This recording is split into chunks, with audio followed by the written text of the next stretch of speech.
process that you go through. And It's not a science. again, that's why I figured everybody else knew who'd been here a while, and I just wanted to be better informed. So if somebody asked me, it sounds very community friendly.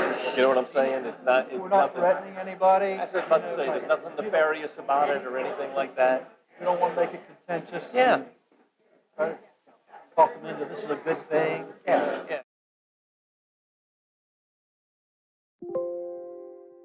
I thought it was interesting. I mean, looking at the attachments you sent us. I mean,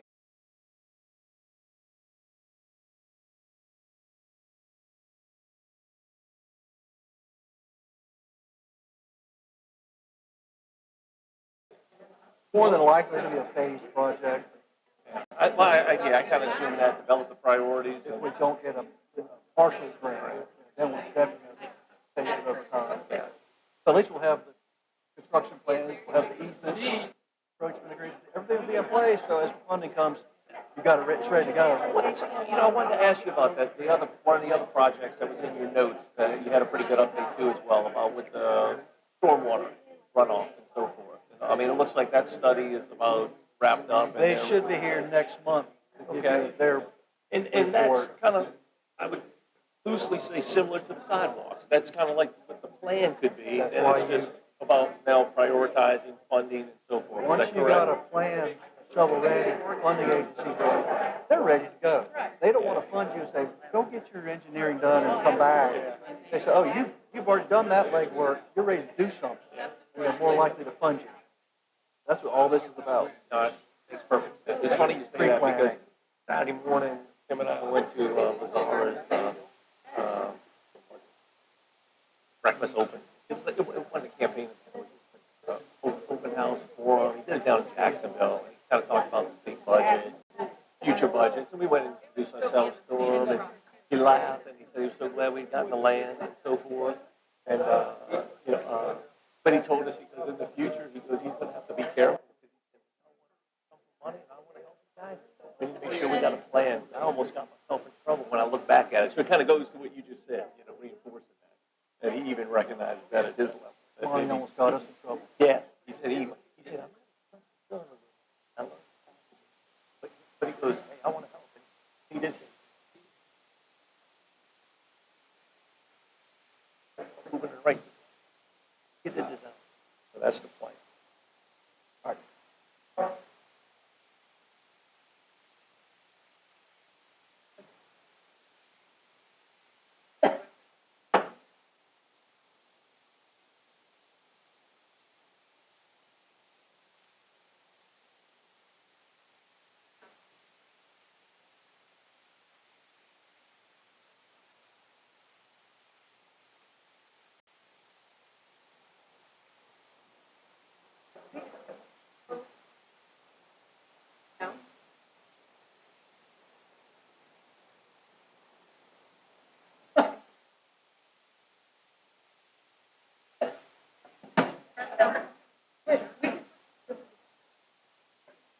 Wipe it on Bill. Yeah.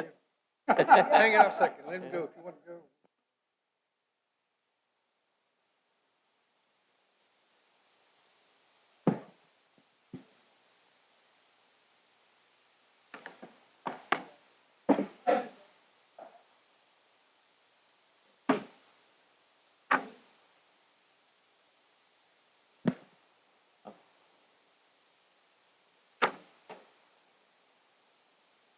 It's one of those joke pins.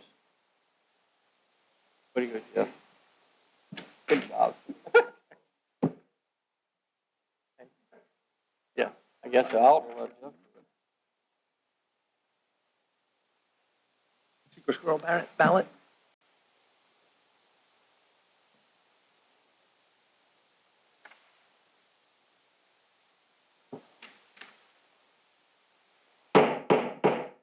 Okay, I'd like to go ahead and call the meeting to order. If everybody please make sure your cell phones are turned to silent and join me with the opening prayer and the Pledge of Allegiance. And please remove your hats if you have a hat on. Lord, thank you for bringing us all together tonight with such a good crowd. Thank you for all the people that want to contribute to our town to make it a better place to live. Thank you for our student athletes and our students in general. us such a great place to live. Let us be good stewards of it. In your name we pray. Amen. Flag of the United States of America, to the republic, nation, for God, indivisible, liberty.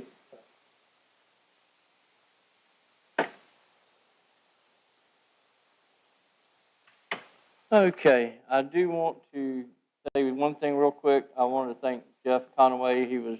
I didn't know if I was going to be able to make it to the meeting tonight, and he stepped up and was very well prepared. I almost feel guilty not letting you run the meeting. But thank you for that. I just want to give that thanks out from the very beginning. Jeff's been a great team player the whole time that I've worked with him on the board. So the first section is going to be public comment, and that is items that are on the agenda, and we ask that you keep it to about 3 minutes. There'll be a second time at the end of the meeting for items not listed on the agenda, but right now there's no one signed up for that second part. So the first part, if it pertains to the agenda, I'd like to ask Nancy Palvick come up. Palbicki, I'm sorry, I don't know how to pronounce that. Just state your name and address, please, and then about 3 minutes to tell us what you're here for. Perfect, thank you. Nancy Palbicki, 321 Foster Creek Road. Okay. I've applied to be on the Appearance Commission. I've lived in Swansboro for about almost 9 years. I've worked at a boutique on Front Street for about 7. And I have a degree in fashion merchandising and design. And I was assistant to the dean at Washburn University Institute of Technology, where I co-chaired the committee to redesign and enhance our campus, classrooms, hallways, common area to the sim lab, exterior, as well as signage. And I've served on various fundraising and different committees and silent auctions. So thank you for your consideration and your time. Thank you, and thank you for volunteering to help. Thank you. Okay, next speaker is Amy Poe. So your name and address, please.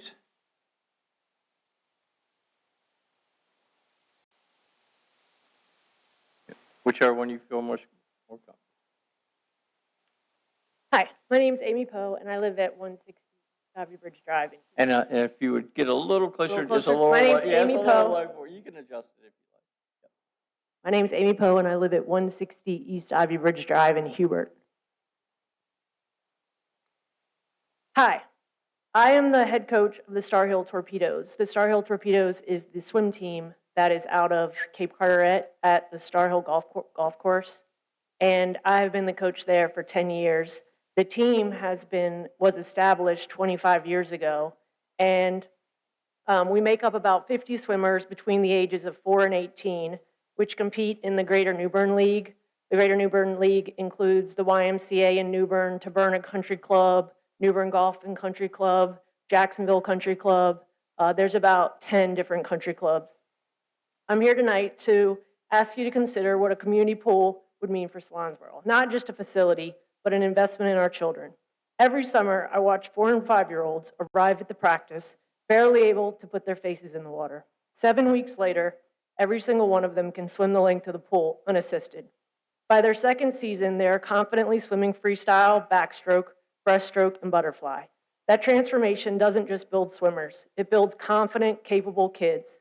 Our team is special because in a world that has become ultra-competitive and expensive, summer swim team is still fun and accessible. Kids are grouped in 2 age brackets. 1 year, they are the youngest in their group. They work hard, they get beaten, they learn resilience and dedication. The very next year, they are the oldest, and they win. Then this cycle repeats. Through that simple structure, they learn humility, perseverance, and leadership. What makes me most proud, though, is what happens when our swimmers turn 11 or 12. They get in the water during the younger kids' practice and help them teach. Our team is run by just myself and our manager because our older swimmers step up. They learn how to teach, they learn responsibility, they learn the joy of giving back.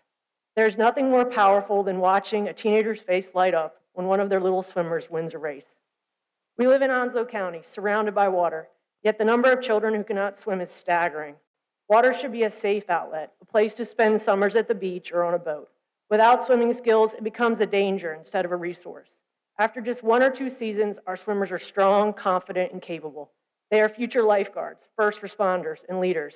They are exactly the kind of residents we want representing Swansboro. A pool is not just recreation, it is safety. It is mentorship, it is affordable youth development, it is community.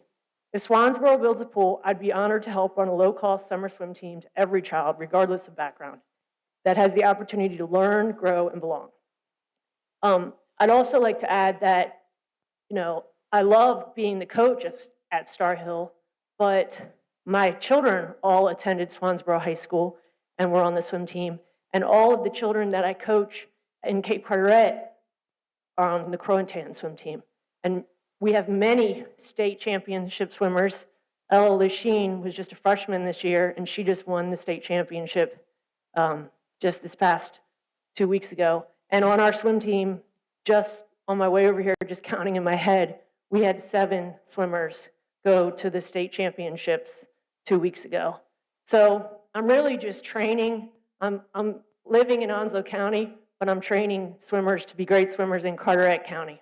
I love my swimmers, but it sure would be great to help Swansboro out. Thanks. Thank you for your comments.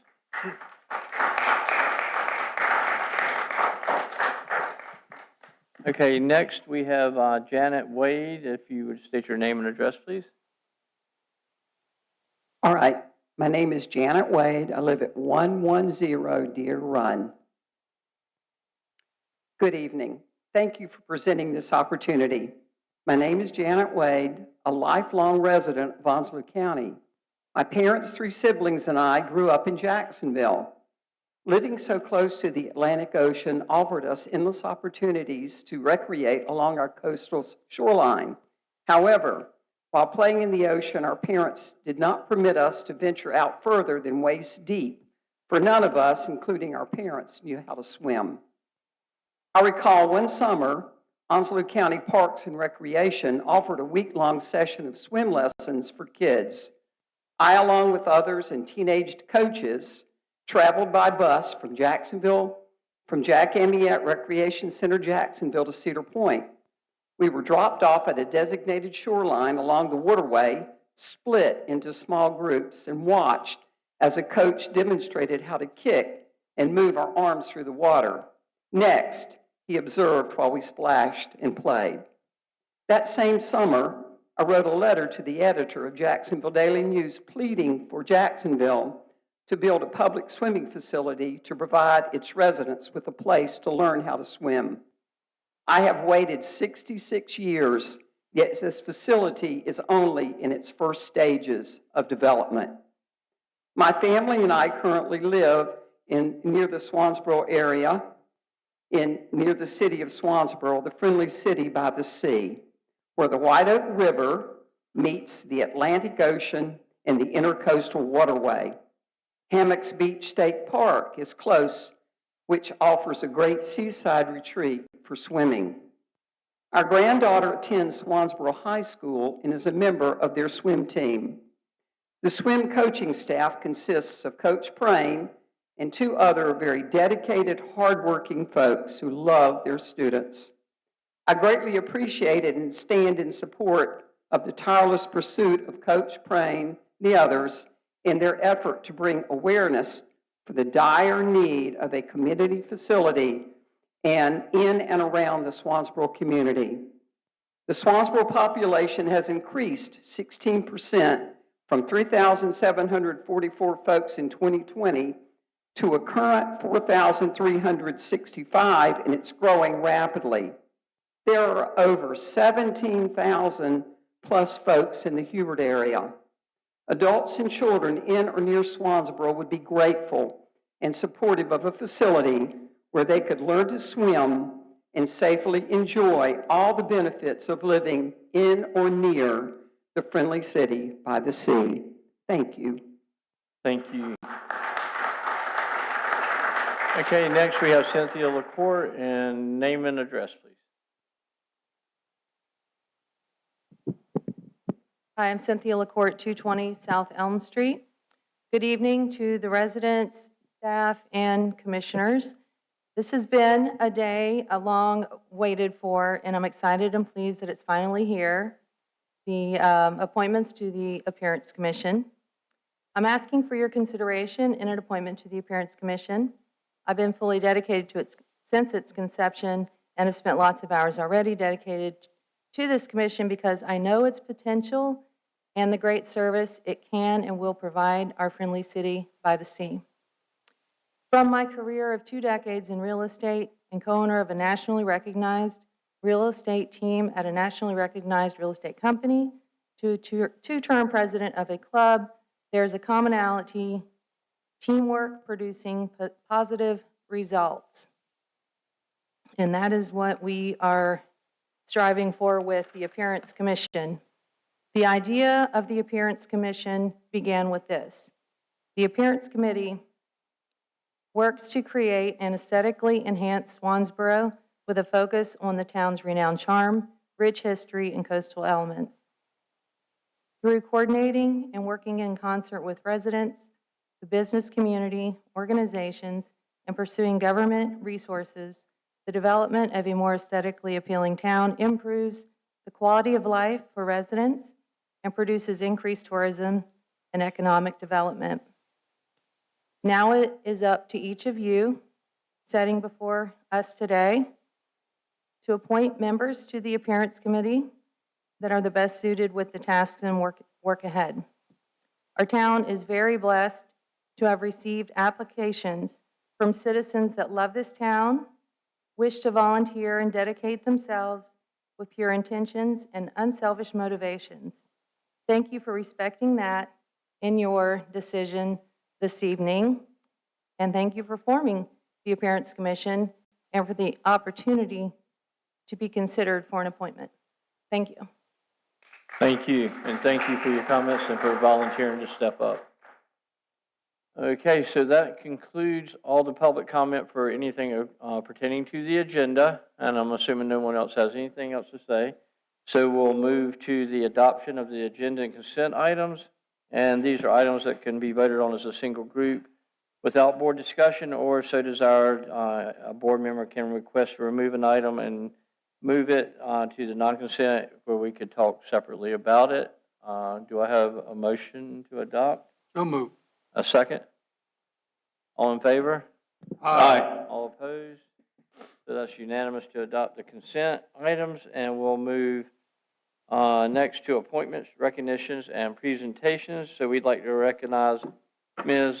Kristen Newbold, who was invited to sing at Carnegie Hall, and it's quite an honor to do that. And so we'd like to have you come up. Do you want to do it over here, or?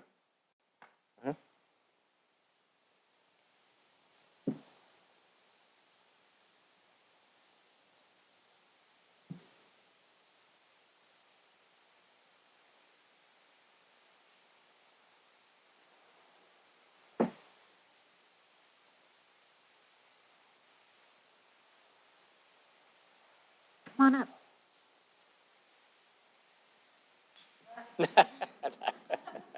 You get a much better picture of it there. Okay, whereas the town of Swansboro proudly celebrates the accomplishments of its students whose dedication, talent, and perseverance bring honor to our community, and whereas Kristen Newbold, a junior at Swansboro High School, has demonstrated exceptional musical ability and a lifelong passion for singing, beginning her journey in childhood and becoming actively involved in her choir during middle school. And whereas, despite facing personal challenges during the 7th and 8th grade, Kristen found strength, resilience, and purpose in music, using her art as a source of comfort and expression.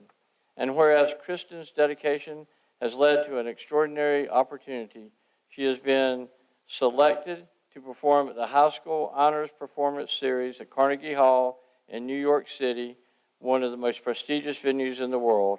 And whereas Kristen's achievement represents not only her hard work, but also the support of her family, teachers, choir directors, and the Swansboro community who have encouraged her artistic growth. And whereas her accomplishments serve as an inspiration to her peers and exemplifies the spirit of excellence and perseverance that the town of Swansboro strives to foster in all of its young people.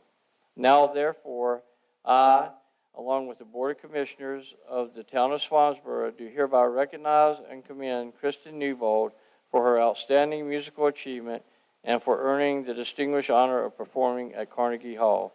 Be it further resolved that the town of Swansboro extends its heartfelt congratulations and best wishes for her continued artistic success and celebrates the positive example she sets for our community.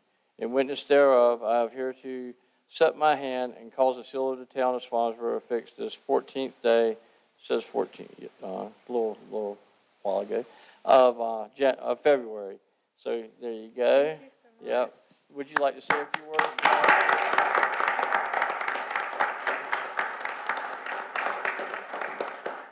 Thank you. I appreciate everybody, and I appreciate you for recognizing me and all y'all. I really appreciate it. It was a very fun thing and a cool thing to experience. I got to go see a Broadway show. I did 5 days of very rigorous performing and practicing. It was a lot. It was from, I think, 7 to 4:30 every day for 5 days in a row, just perfecting our pieces. And it was a really big honor. It was so fun. I did it with Jeffrey Redding as our conductor, and he's great. If you haven't heard him, I would definitely go watch his stuff. He's great at what he does. And it was very fun. I got to do a lot of fun things. I'm very grateful for it. Okay. Well, thank you very much for representing our town.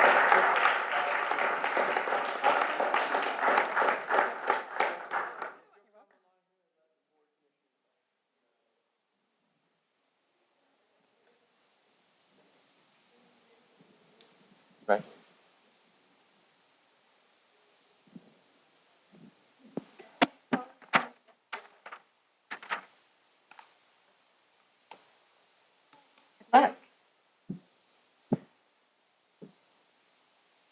And I know you've got some proud parents sitting over there, so congratulations to y'all as well. We still are in the awards and recognitions, and so now we'd like to have Anna Stanley come up and talk about our NC Festivals and Events Show Fest Award that we received.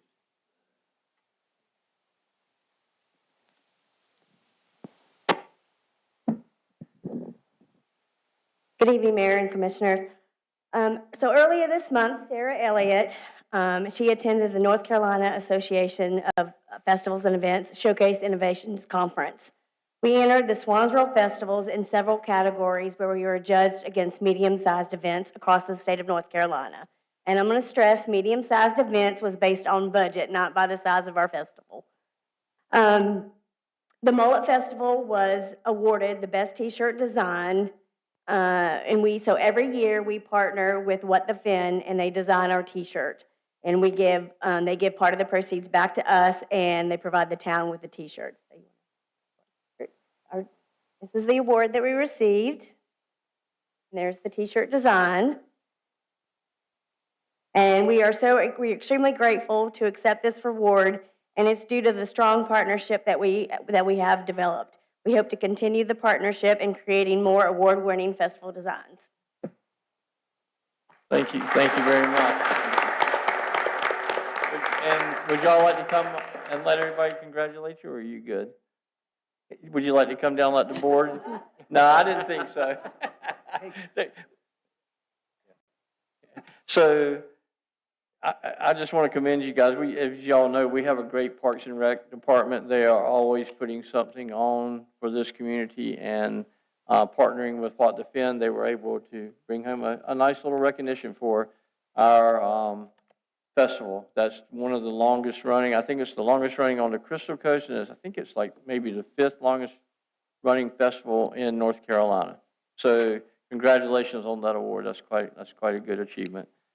I think what I'll do, and you're welcome to stay if you want to, but let's take like a 5-minute break. So if you guys want to leave and not be bored by the other stuff, but it is about the pool, so you may want to stay for that. So I'm putting you on the spot a little bit, but anybody that was here for just the recognitions, that way you don't have to hang out and feel self-conscious and leaving. So 6:21, let's come back about 6:26 if we can, just take a 5-minute break.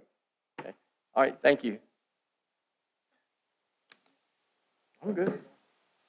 Yeah, I was going to let you get that ink before you wipe it on me. Thanks, Jeff.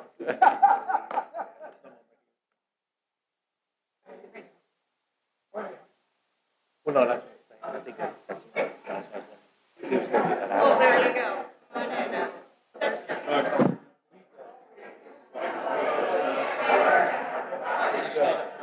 Hey, which one of you old men needed a potty break?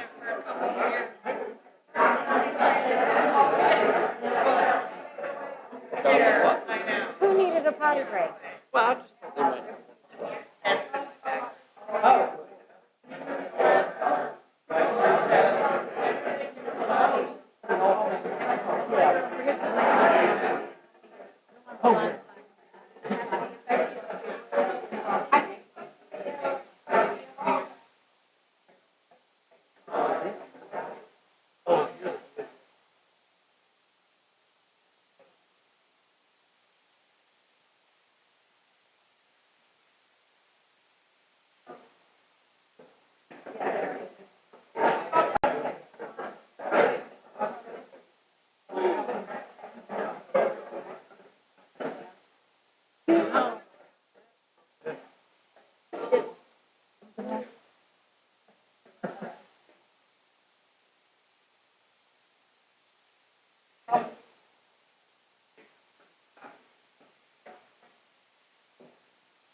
Thinking of calling you home? I don't think so.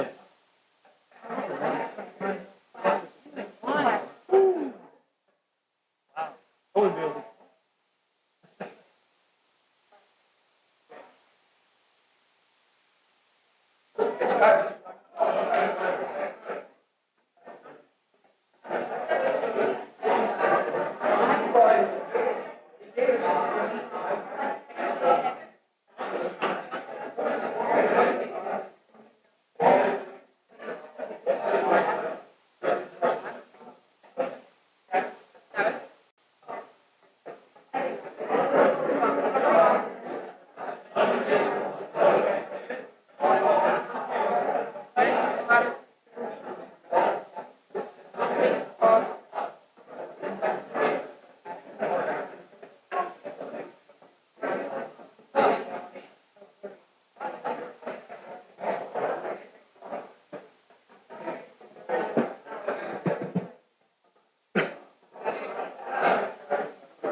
right, folks, so it's now 6:26, so it's time to start heading back to our seats. In town on one side, ETJ on the other. Guess I'm getting ready to. Okay, I'd like to bring everybody back to their seats because Alicia is ready to go. She's at the podium chomping at the bit. So we are now at the board appointments, and that'll be our town clerk will give that introduction. Good evening, Mayor and Commissioners. On January 27th, 2026, at your regular meeting, you adopted Ordinance 202601, establishing the Appearance Commission for the town of Swansboro. Among that included the membership requirement of 7 members to be appointed by the board, 6 members from the town of Swansboro corporate limits, and 1 member from the town's ETJ. With that completion and adoption, the town now needs to consider appointing its inaugural members. You have in front of you a voting ballot which has listed 9 names for in-town seats with also locations for write-ins if necessary, and 1 name for the ETJ seat also with blanks for write-ins. You will choose 6 for in-town and 1 for out-of-town. And please remember to sign your ballot. Okay. At this time, we ask you to consider appointments and/or comments or discussion. Okay, does anybody have any discussion or anything they'd like to add? Good. So we're going to pick 6 from the town, 1 from ETJ, and they'll do it by ballot, and then you'll count the ballots and pick them up. All right, so I guess we'll move with that. So if you're all ready, just go ahead and, do they have the ballots? You have the ballots already? Okay. Yep. All right. No discussion, so we'll go ahead and vote. Are you?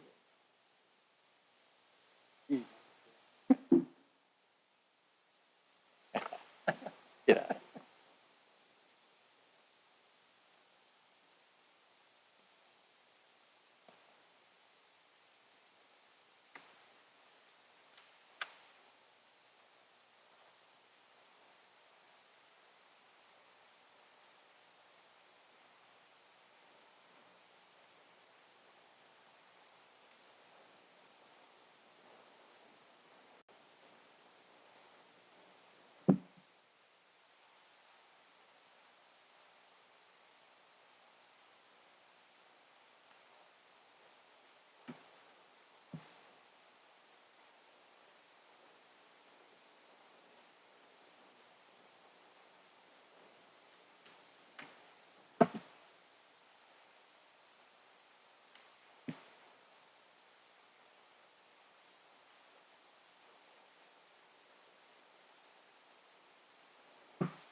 We have a tie.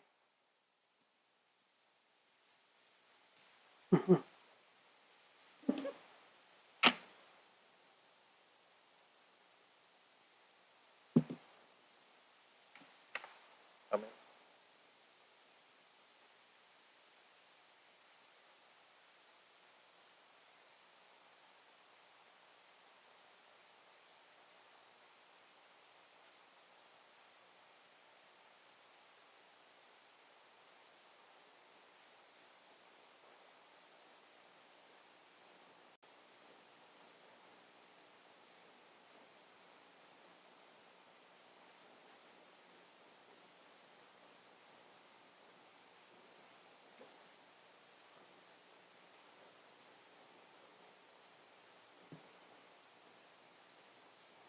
I have 4 definitive members that have been selected. I have 3 members that are tied. Okay, so And we should, need to have 6, but that means we have 7 members with the highest votes, but 3 of them have a tie vote. so should we go ahead and hear the 4 and then vote amongst the 3 for the tiebreaker on the 3, or how do you want to proceed We with can do that? that. That's my opinion on it. Just take the 4 and then the 3 that are tied, Pick one. take another Okay. vote. I mean, is everybody, If we get a tie, you'll be voting? He will vote in a tie by you guys voting. There won't be a tie with you guys voting. This isn't a vote, this is a I'll vote. ballot. You still have to vote to complete the appointment. So it's not really a tie for the mayor because it's not a legal vote. so we take the 4 and then we'll vote for the 3. You want to, okay, we'll vote the first Is 4. everybody in agreement with that? I mean, is Yes. that one more time? Take the Perfect. And then you'll pick 2 out of the 3 Out of that the have 3, tied. yeah. Okay? Your top 4 votes will be Ms. LaCourte, Mr. Rogers, Ms. Pawlicki, and Ms. Cole, Claire Cole. And if you would like to make a motion to appoint those 4 at this time, you're welcome to. Okay, so should we hear who the 3 others were, or is that not relevant? That's fine. If you would like me to Do you split. guys want to hear who the other 3 were? Or Yeah. Okay. Yeah, Your 3 that tied is Gary Carrick, yeah. I'm sorry, Larry Philpott, and Kim Kingry. Okay, so do we want to take a, I'm sorry? Your tie is Gary Carrick, Larry Philpott, and Kim Kingry. That's your tie, your 3 ties, and you would have to pick 2 of those.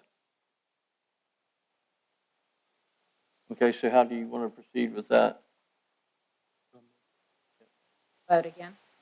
Yes, we had to get a motion to vote on those 3? Do you want to go ahead and vote on your top 4 that have already secured their seats? Yeah, so we'll take a motion on confirming the top 4. So the motion would be for appointing Cynthia LaCourte, Doug Rogers, Nancy Plebicki, and Claire Cole. Yes, ma'am. So do I have a motion on that? So moved. Second? Second. All in favor? Aye. All opposed? So the ayes have it, so unanimous for those 4 to be. Congratulations, and thank you all for stepping up. It's not discussion right now. It's not discussion. We can't do discussion right now. I'm sorry, but we just not supposed to.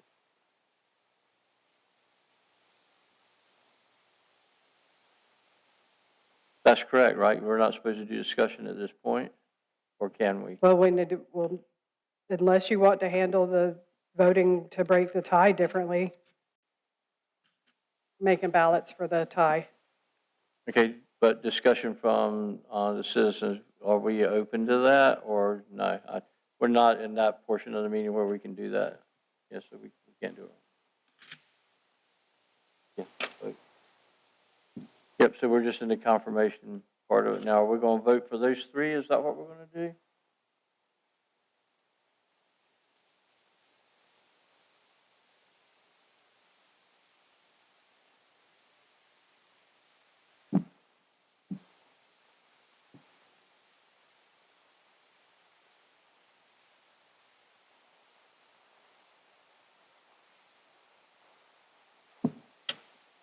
Now, is there a ETJ person included into that? That's a good point, Doug just We'll brought. take care of, we'll take care of ETJ after we do the in-town. Is Okay, that fine? all right. I didn't know if it was on Yeah. that ballot or not. So we'll do You- this you- and they then we'll did do pick a. it.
So would you reiterate who the three are again too? So you got Kim Kingery, Larry Philpott, and the third one, Gary Gary Kerouac? Carrick?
Larry Philpott and Kim Kingery will be the next two for Okay. appointment.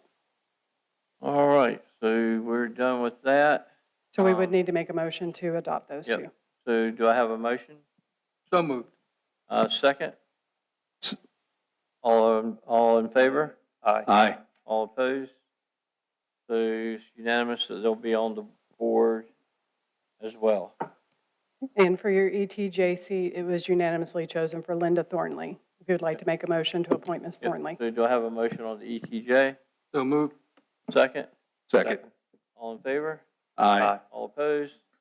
Hearing none, so Linda's also confirmed. All right, so we'll move from there to public hearing, which there is none. Business non-consent would be next, would be Matthew Prain and would like to thank you for all the effort and work that you put into this, Matt. You've been doing this for at least a couple of years that I know of, and probably before that, so thank you for all the time and effort that you put into this. Well, thank you, Mayor, Commissioners, to the new commissioners. I'm excited to be able to provide you with a quick update as to where we're at, where we started from, why we had the survey, and then what some of the survey results kind of indicate. And then it's really over to you. Where do we go with this from here? That's truly what we're looking for. So to get everybody on the same page, the committee was formed under Mayor Davis. He appointed me to be the committee chair. With us tonight, I have a majority of the committee with us. So I have Ms. Cassiano, I have Coach Scott Evans, and then not with us tonight is Laura Holland and then Brooks Barnett.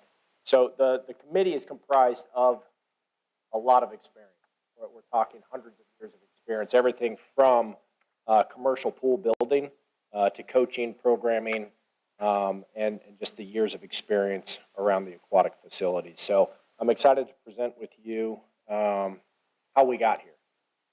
So when my family and I moved to Swansboro, we were excited that there was, in public record, there was some interest to swimming. So all the way back to 2006, when the survey went out, 44% of the town's population indicated that they wanted a pool. It was the #1 most requested, we'll call it an amenity to be developed. A couple years back, they did another survey to update that master plan. So now the Parks and Recs has a comprehensive master plan. And if you take a look at it from what would require infrastructure, the pool is still the #1 most requested amenity to be developed or considered to be developed. So this is directly from the comprehensive master plan. And then what I've done was I said, okay, well, I've been asked to present some information on like what would a aquatics facility look like. And so I've been doing my research since about 2020, 2021. I've been working with Total Aquatics Programming. They are the nation's probably most trusted experts when it comes to commercial pool building or aquatic facility, development in our country. So they used to work with USA Swimming. Mick and Sue Nelson now have Total Aquatics Programming, and they help develop aquatic facilities across the entire country. So for as long as I've been alive, they've been working with Olympic athletes. They used to be the ones that would set up all the Olympic time trials. Swimming has been their life. So when I say like they're the nation's experts, I mean, there's nobody else I would think has more information than Total Aquatics Programming and the team of true professionals, Olympic athletes that have helped put some of this information together. So back in 2021, these numbers came out for a 3-pool facility, and I'm not going to go into all the details, but 3 pools to cover all the different types of programs. 1 pool is either going to be too cold, too warm, not deep enough. There's a lot of factors that go into it. A 3-pool facility back in 2021 was going to come into the ballpark of about $13 million. And keep in mind, that's before the land is factored into that. $6.25 million, the building alone. So when we talk about a project at this scale, it's not so much the pool that cost a lot of money, but everything else that essentially supports the pool, the equipment, and everything. The design of the facility, right?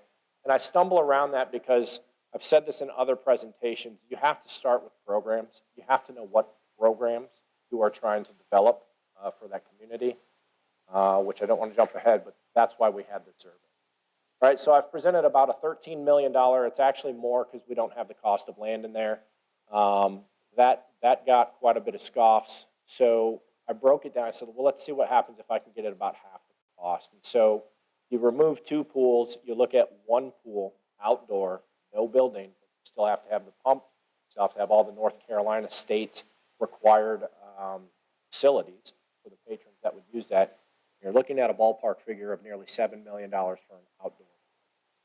Again, a lot of opportunity with an outdoor pool. We've seen the Twin Rivers YMCA, they put a dome over their pool. They use the same year-round with no gap other than maybe an extended weekend. There might be 3 days or so out of the year where they have to shut down all aquatic programs, get that dome put up, and then back up. So that $7 million plan is an option. It's a phase. There's many different ways and scales to this project. The last presentation I gave before we decided to go with a survey was this kind of hypothetical. Like, how do we get programs started in Swansboro, potentially in like 3 months' time? The Mega Insta Pool it's an American-made pool. It's above ground. You can order them to any size, scale, and shape. But this you can, no kidding, have custom built to your specs and delivered to your door within about 3 months. So if we wanted to get serious about developing learn to swim, life-saving skill sets in Swansboro by this summer, that's an option too. So I built kind of this hypothetical because right now there is no plan. There is no business model. We don't know if this is, does the town have an interest for a municipal pool? Is it a nonprofit pool, maybe managed and organized by, if we were gracious enough to have the YMCA come in and give us a proposal? Could the town do a partnership with a local nonprofit? Start like a nonprofit sports aquatic facility. There's a ton of different business models. There's a ton of different ways that the town could pursue this. So this was a hypothetical. What if Parks and Recs had a pop-up summer program? So this model was 3 months over the summer. We're looking at 3 months with what the costs were for this Mega Insta Pool. I got those directly from the company in California. There are some things in there that I think were nice to have. You don't necessarily need a concrete pad, but I went with what are the average costs.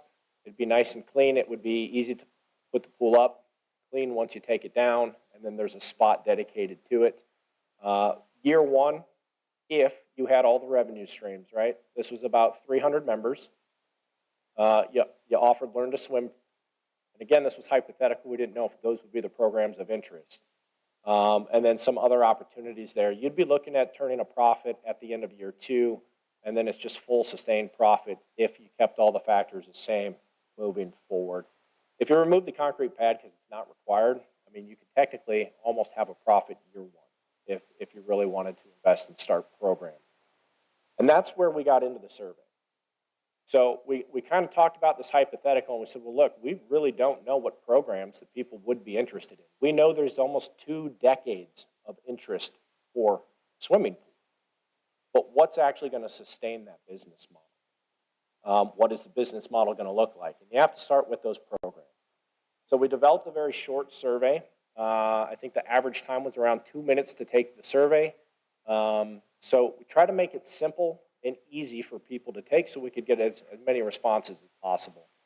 So the survey went out 11 September, and we closed it for patrons to take the survey around 11 December. In total, we had 415 responses with the fantastic work of Fire Chief Randall. And I don't know how much time it would have taken somebody to do. I know how much time it would have taken me to produce the results of this. But he did an absolutely fantastic professional job in documenting the history of where we started, how far we've come, and then, of course, the results from the data.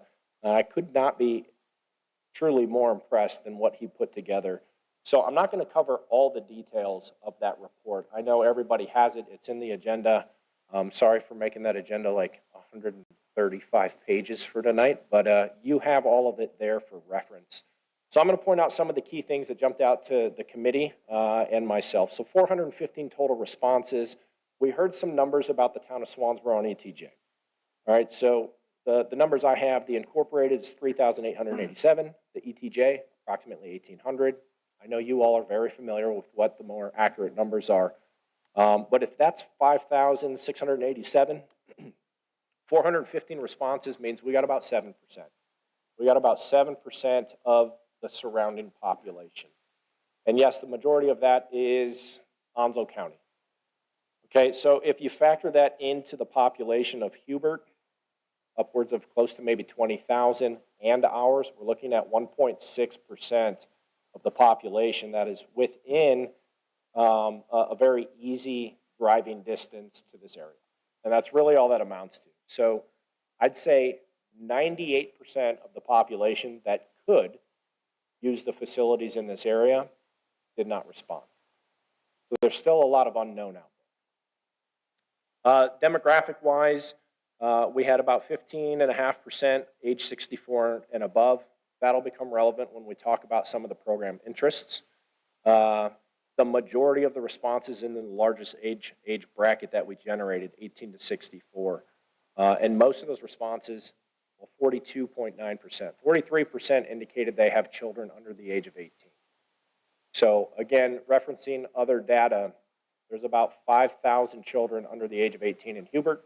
We have just over 1,000 children under the age of 18 in Swansboro. Very large demographic, very large population of children in the community. Okay, so some of the big ones, the community demand. 76.4% said they would use a community pool. So when we go back, and I don't know which button goes back, doesn't matter. If we go back to that hypothetical, in there I said if we had 300 memberships, we could sustain that business model. Well, with 1.6% of the population in our area, we have 318 that said they would use a community. So I found that to be pretty interesting. A small scale facility built appropriately could actually meet the demand that we've indicated with less than 2% of the local population. 66.5% of those that responded said the reason why they don't use a pool is the distance. The distance for available facilities, the membership costs were the second thing, and then the lack of suitable programs. So again, we come back to programs, right? Gone are the days of building an aquatic facility, a pool, and then hoping you can offer the right programs people have interest in. So that's where this survey really helped us out. That's what I just talked through. I should have clicked it sooner. So facility preferences. This is interesting because I went back and I checked the comprehensive plan, the results that were just released about 2 years ago. The majority of people want an indoor pool, which a couple years ago, it looked like there was more interest in an outdoor pool. I think the weather was nicer when they took the survey. The weather was maybe more enticing. There was a lot of interest in outdoor activities in that comprehensive plan. So again, a pool could start with an outdoor pool. You can modify it to where you have it year-round. But the majority of the responses in this survey indicated year-round indoor facility, permanent structure. Outdoor pool is still up there. Lifeguards on duty was very important. I've spoken with quite a few people in the community. They would not access water without knowing for certain certified lifeguards there. So that's very important to keep into consideration for when you start looking at maybe a business model. Programs of interest. So going back to kind of like that age segment. So water aerobics was the #1 most requested program to be developed. Now, I know based on the majority of who took that survey, I didn't have a whole bunch of 15-year-olds with smartphones lining up to sign in and take this survey, but water aerobics was at the top. So if you look at the population of Swansboro, you see it's like an hourglass. We have a very large population of 18 and under. We have that middle age, and then we do have a very significant population of retired age above the age of 64 to 65. So that didn't really surprise me, but it's very interesting to see because a lot of what they're asking for is more of a social network, social opportunities to get together, and water aerobics can provide that. The recreational and social use, that was the number 2 up there as far as what people selected. That social use is what they're looking for. The Friendly City by the Sea wants to spend time with friendly people by the sea. So that didn't surprise me either. Learn to swim programs. I know there's got to be more interest in that, but it's the 3rd ranked program up there. Again, if we look at the total population of children under the age of 18, and that's not the only population that can learn how to swim. You can learn how to swim until the day you're not taking another breath, all right? So, but given the most common age group for Learn to Swim programs, you're looking at 6,000 kids between Hubert and Swansboro. There's a market there. And that's the safety consideration you heard brought up in comments at the start of this meeting. You know, if there's an element that we can actually tackle that makes our population safer, being a coastal community, Learn to Swim program should be a priority. It would certainly satisfy some of the hazards we have in our natural environment. Rehabilitation therapy, this is huge for, again, the retirement community. There's a lot of military. We have 3 times the population density of retired veterans in our community compared to the national average. Lap swimming and lifeguarding were up there as far as programs. Funding preferences. I don't want to spend a whole lot of time here because I've got a lot of research. We could talk about business models. We can talk about federal grants, state grants, local grants, sponsorships, and the list could go on forever. We did ask, you know, who's comfortable or, you know, how could we offset this? The majority of people said, absolutely, let's write for grants. That makes sense. I don't want my taxes to go up. I don't want anybody else's taxes to go up. Let's tap into those streams that are out there aligned to these types of community improvement programs. They exist. Sponsorships. I know every business in Swansboro, Cape Carteret, all up and down the coast, they sponsor just about everything in the area. It's remarkable how this community comes together. We've seen it at the baseball diamonds, you see it at the soccer fields, you see it everywhere. Sponsorships are out there. I think this is one that would gain a lot of support. And just to be fair, the topic of taxes was brought up, and so we put that in there, and 78 responses saying, yeah, go ahead and increase taxes or use my tax dollars for this project. That's out of 415, that's still a pretty significant number saying, sure, I'll use my taxes for it. As far as concerns go, no concerns from 260. The cost is obviously up there as a concern. Sustainability, that's the one that I always push, is we have to have a sustainable model. If this is doomed to fail from ground break to the first lesson, we should not do it. And I'll be the first one to tell you, let's not pursue this. And then safety being a concern. We hear a lot about liability and other things in the area. So safety, utmost concern. It would have to be a planning consideration where lifeguards are pretty much the largest expense once you build a facility. The largest operating expense is your staff. But I don't think we cut that out. State of North Carolina, you don't have to have lifeguards. I think it's absolutely vital we have them for the safety of our people. Okay, so program demand. Again, I summarized a lot of hard work and details in there, but what we're looking at is multi-generational and multi-purpose. We're looking at opportunities from the citizen in our community that's strong enough to sit up, maybe not even able to speak a word yet, but at around 8 or 9 months, if you're strong enough to roll over, you can start teaching a child how to learn survival in the water. So our community from, let's say, 10 months all the way up to our retired senior citizens can benefit from a facility. So let's talk about those benefits. The economic impact, what the survey indicated is a lot of people don't like to drive that far. The costs are too high. So how can we bring some of that cost savings to our community? The revenue generation from the town, if you have the programs that the community is asking for, they'll pay for them. That revenue will pay to sustain the pool.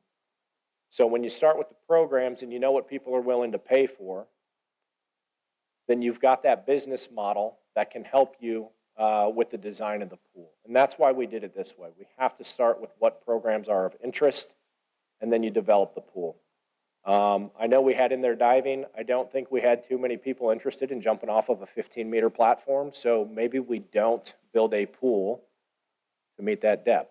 I'm not going to rule it out. Maybe they just didn't take the survey, but that's kind of how this process has to work. All right, local access and efficiency, No longer do you have to spend 45 minutes to an hour and a half to drive to UNC for world-class programs. If you have a facility right here, you can get there in 5 to 10 minutes instead of an hour to 2 hours away. The biggest thing that I'm going to summarize with the economic impact. If you have the facility, you can offer the programs that we currently aren't offering. We can't offer them. We don't have the facility. There's countless income that's leaving. So I gave a presentation about the state championship or the regional championship up at Triangle Aquatic Center. The economic impact that that event has is about $1 million a day. Between the hotel spaces, the restaurants, the overnights, the entry fees, it comes down with the amount of athletes that are there, it's about $1 million in 24 hours. And they started on Thursday, they go Friday, they went Saturday, and then that final group is departing on Sunday. Right, you're looking at maybe a $3 to $4 million weekend for these types of events. So there's money there. That money's not coming to Swansboro. We can't offer that kind of program. We can't offer that type of opportunity without the facility. So it's going to continue to go elsewhere. So that's the economic impact. There is a way to generate revenue for the programs that people have been asking for 20 years. The health and wellness, these are just some simple bullet points. Low impact, joint friendly.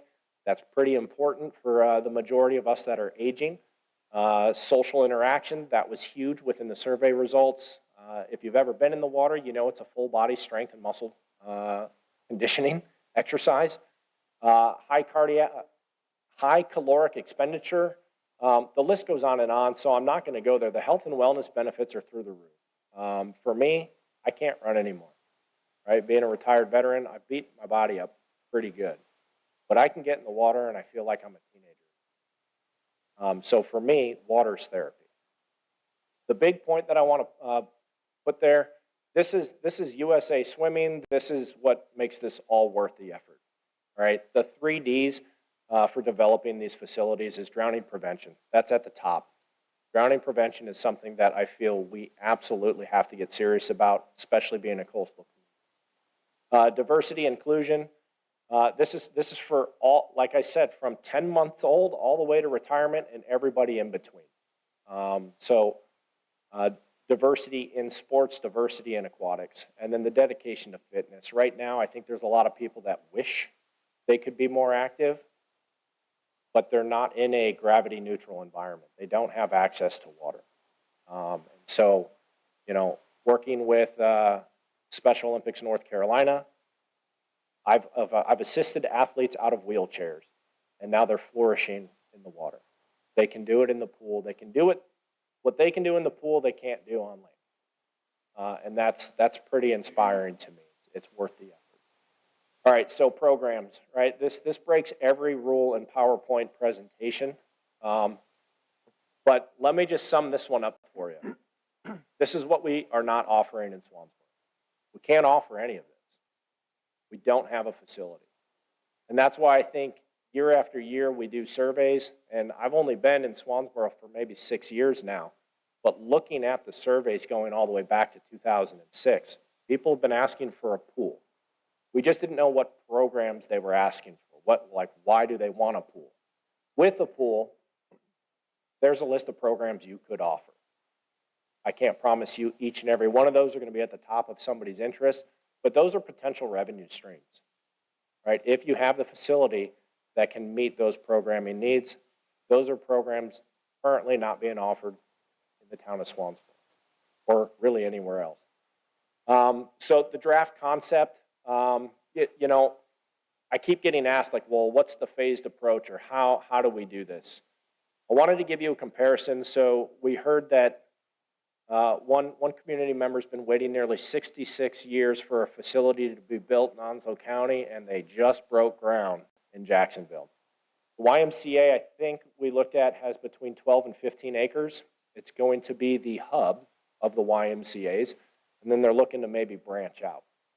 So 6 to 12 acres this draft concept, not built to scale, okay, but if you take a look at it, half of your land is going to be dedicated to parking. Because the amount of traffic, the amount of programs, if you're doing it right, if you're offering the right programs and you've got the right design facility, you need about, if we had 6 acres available in Swansboro, 3 of those acres would be concrete parking. That's it. Okay, the pool itself does not take up even half an acre. So between a pool and a pump house, or maybe the changing facilities, you're looking at the other 2 to 3 acres. Now, it'd be nice to have 8, 9, 10. Of course, it's always nice to have more, right? Because then that gives you options to grow when those programming demands grow with the population as well. But the simple concept is for Swansboro, Hubert area, about 6 acres is like the minimum. That's truly what everybody's saying. Like, I would not ever find a piece of property less than 5 acres. If we were thinking Jacksonville's 50,000 population, they're building a YMCA on 12 to 15 acres. Well, if you consider 20,000 in Swansboro's close to 5,000, you go half based on population alone. That's it. So that's where we came up with about 6 acres. But that's kind of the concept design. Different pools, different programs, but 6 acres, I don't think you're going to fit that whole concept in 6 acres. But those are different phases of how a project could proceed. So truly, that's where we're at. The programs, the interest, it was exciting for me because there was more interest than my hypothetical. So now truly, I mean, we could continue to dream about facilities and designs and amenities and water slides and everything else, but for the town to really answer the question for the people, for what they've been asking, and I get asked as a swim coach, I get asked every week, why don't we have a pool? I don't have an answer for it. But I'm happy to be the committee chair. I'm happy to present all the information that you commissioners and mayor need to make that decision. And so, I've got a couple of just discussion starters up there. One, were you happy with the results of the survey? But 2, does the town really want to be serious about answering what the citizens have been asking? And if the answer is we don't know yet, I fully understand that. Because the first requirement for this project to actually take place in the town of Swansboro is, do we have 6 acres? Is this something the town can actually acquire and pursue on behalf of the community that's been asking for nearly 20 years? I don't have those answers.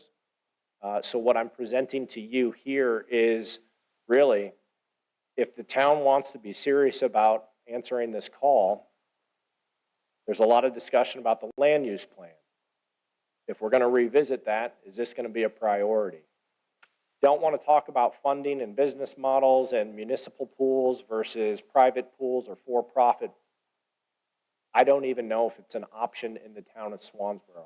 So really what I'll end on is if there is land and there is interest, as I think we've kind of documented with the survey, is it possible to do in the town of Swansboro? And if the answer is no, we register it with the reasons, the findings, whatever the results are from your end. We don't have the land.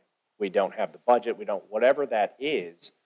And then we start pursuing potentially what are those avenues with county or state to look maybe outside where there is land or where there is an interest to develop these programs in support of our community. So really, I think this has become Swansboro's burden to try to discuss and socialize and come up with a plan because of the Board of Commissioners right here, our local government. So I'm going to open it up to any questions you have on that.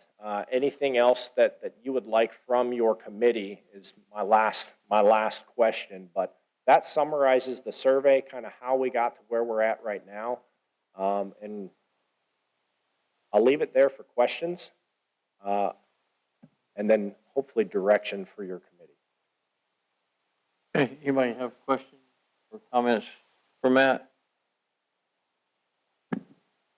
Matt, thank you for coming in tonight. I appreciate that. Question one for me is, yes, you've demonstrated that there is a need here through the survey.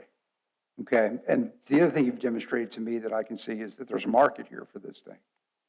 A market that can sustain it if we have the vision and the wisdom in order to get things rolling, keep things rolling down the line. Question number 4 is a hard one, obviously. Okay, what's next? What's the next logical step? That is the question I'd like to address with you and stuff. I don't know if I can have that tonight, but I think the next logical step is to seek those partnerships at the county and local level and with NGOs. All right, there are people out there that have an interest, and if you can demonstrate that through the survey, or even additional surveys are taken, that we can show a market here that will sustain this program, I think that is something that we can work toward.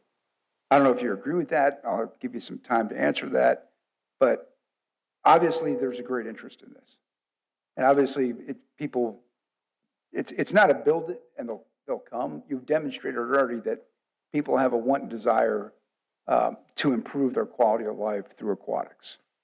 As an aging person and stuff like that, and as a person that's put a lot of mileage on his own bod, yeah, there's times where instead of hitting the gym in the steel, man, I go over to the pool on base and just recover because my body doesn't recover the way it used to and stuff like that. Don't have those resources anymore. And if there's something local here, I would definitely use it myself. So it's not convincing. I think you've uncovered a need. It's just that how we want to scratch that itch. So you impressed me with your knowledge level and stuff. So I think there's a lot of people in this room, not just the commissioners, but staff also, like people like Jacob Randall and the town manager that can point us in the direction of who we need to partner with some of these organizations that can help us on the funding side. Okay? I don't know what you're looking for other than that additional guidance.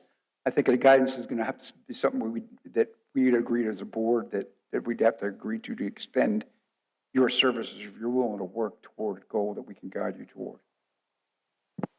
Yes, sir. I think 2 quick things there. The land in Swansboro, I don't know what the city has. I don't know if there's an underutilized park. I don't know what's out there. I don't know if it's in that strategic land use plan to acquire more. I don't know what's on the short-term, mid-term, and long-range plan for the town of Swansboro. The next steps are exactly what you came to, though.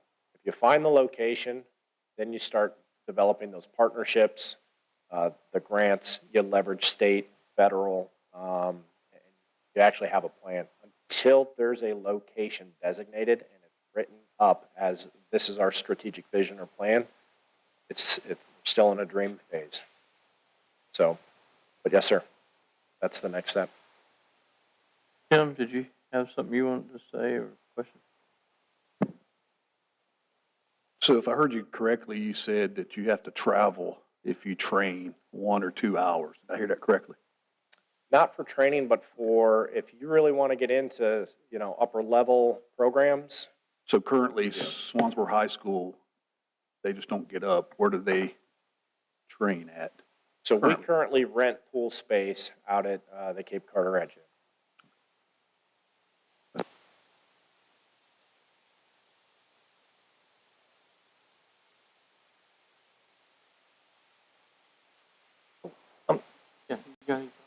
Yeah, absolutely. Matthew, first, phenomenal job with the research, the time, the effort for you and your entire team that you put into this. Over 20 months, you've been after this. And I'll say as someone who's lived here a long time, I get it, because as people came and spoke tonight, I can relate. My son went to Star Hill for swimming lessons when he was yay big. He started the week and he couldn't swim. When he came home, he could swim like a fish practically. And when we moved here to Yuma and we had a pool, it made me feel a lot safer. So I get it. My son also, who's 29 now, lives in Raleigh, was a product of the high school here, was on the swim team in between baseball seasons. He liked to swim as well. And I remember him having to travel to tournaments and so forth and meets, not tournaments, meets. Use the right terminology, I'm not talking baseball. And he would talk about how long the rides were and things along those lines, and sharing space at the aquatic center, down the road in Cape Carteret for practice and things along those lines. So there's challenges with that.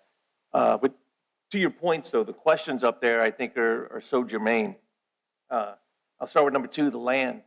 And I'm a new commissioner. I'll be the first one to say that. I obviously was elected in November. But I've watched the boards over the last couple of years, and the town as a whole struggled for the last 6 to 8 years to find 5 acres for a public safety center. It was incredibly challenging to find the land in the right location at the right price, and so forth. So I think the land is going to be probably, as you said, your number one challenge, if that's even possible, given the we're not making any new land anymore in Swansboro, right? We're fastly running out of it in many, many areas. The survey, I really appreciate your upfront and honesty about everything about it. You pointed out a lot of the positive things about the survey. I just have to be upfront and honest, though, at the same time. I mean, some of the things that jumped out at me as a commissioner of people in Swansboro, there were 44 in-town residents who completed the survey, which is about 1% of the population of in-town residents.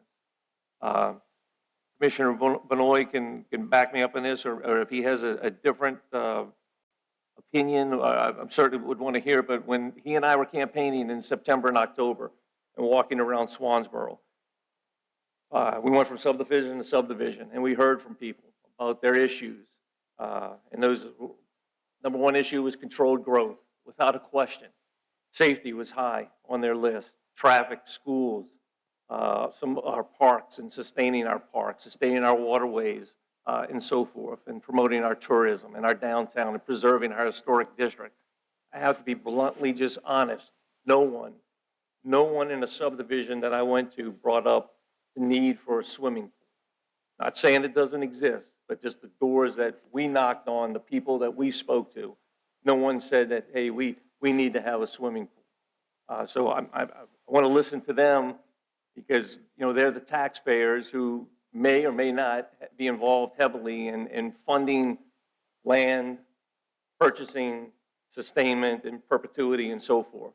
And I know there's been a handful who have reached out to me with concerns like that about a swimming pool. I think that's just where we are, with a municipality our size in 2026, looking at affordability with a lot of other projects that we have ongoing here in Swansboro now, with the new public safety center, new police vehicles, new fire engines, new equipment, tasers we want to get for our police officers, new radios, things along those lines, upgrade some old park equipment. That one of the parks that we're hearing is aging out, and finding the replacement parts to maintain it is incredibly difficult. So there's a lot of things on that list of priorities, for lack of better words, and trying to figure out where this fits in is obviously challenging. But I understand, people's perspectives. I get it as someone who has participated and had to go somewhere else to use a pool. I get it. I guess at the end of the day, I'm really just concerned about the affordability in totality of a pool for Swansboro. But again, can't be more impressed with the amount of data, the amount of research you and your team have put together over the last 20 months for this project. And I would offer that if we don't choose to move forward with this course of action, you got to save everything. Don't throw a darn thing away, because there may be another better time and moment to execute something like this. But thank you. Yes, sir. Thank you.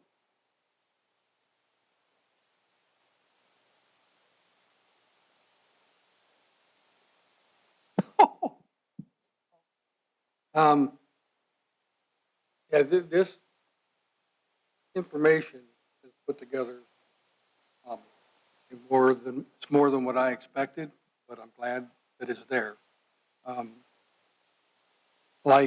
Wayne, whenever I walked around with my campaign, I ran into the same problem. I don't want to say problem, but there are other things that a lot of the residents had higher on their priority list than a swimming pool for the town. Some even asked the basic questions that I couldn't believe came out of them. One was liability. A lot of people still have fresh in their minds the 2 lawsuits we had with the skate park. Now, granted, shoulda, coulda, woulda. Things happen, things don't happen. But and that really is my concern. Property, is it there? I think it is, but it's probably going to be an ETJ more than anything. Is that a problem? Not really. We could always purchase property, then annex it, and it would be in town. After all, we're the ones who decides if it gets annexed, changing anything. So the land, I don't think, is an issue until it comes down to the dollar. That's the issue, how much it's going to cost. We just found out how much it is basically per acre, and these landowners, they hear that a government is looking to purchase land, and their price goes through the roof because they think we have it. We don't, and that's the sad part. Just don't. So I don't think that we could fund it in a large way. I mean, large, anything close to $1 million. I don't think we could. We have a very small tax group that we draw our funds for, and I'm sure as everybody wants, those funds mainly go to police and fire, public safety. After all, that's why we're up here. Our job is public safety, to make sure the residents are safe, and those costs for public safety go up every year, and we do not like to raise taxes. Everybody in this room, more than likely, if you're a homeowner, the next few days, you're going to be getting something in the mail because the reevaluation was completed and people were being notified. So your taxes on the county level are probably going to go up. So that puts us in a bad spot because we all are like this much, and we can't really raise taxes, because if we raise taxes, we're probably going to look at the chief and say, you got to let some people go. And we can't do that. So land and money, those are my big.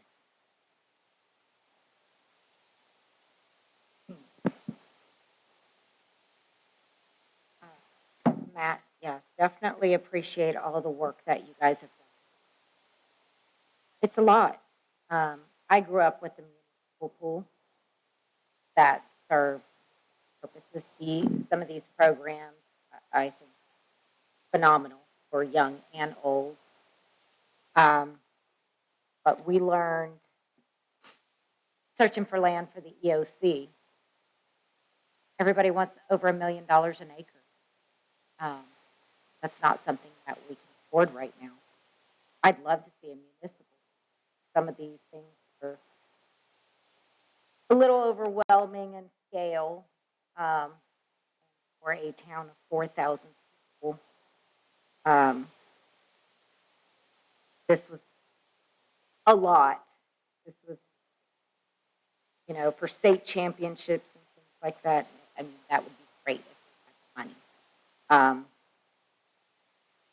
If you're willing to commit, and your committee is willing to commit to stay on this, it's going to have to take a lot of creativity of, us push through the weeds of finding land and funding and grants, if we can figure that out. And, maybe it would be possible. Yes, ma'am. And I think that's where we're at. As a committee, we have the information. We have the expertise. And I know you all don't know what you don't know. Nobody in this room has ever built a commercial pool for a town. I get that. But where we're at with the requirements, the funding, I have the experts. I have federal grants that I know we can apply for when the plan is there, when we're committed to it. So yes, I know the town's budget. I know you can't afford a $13 million aquatic facility. Let's not talk about funding yet. If we don't have a spot and there's no desire, there's no commitment to actually do this, then it's not in Swansboro's objective. Where we could use the help as a committee is, who are the landowners? I don't know. The ETJ, what's developable? What could be rezoned? Is there a strategic vision for something like this in the town or the ETJ?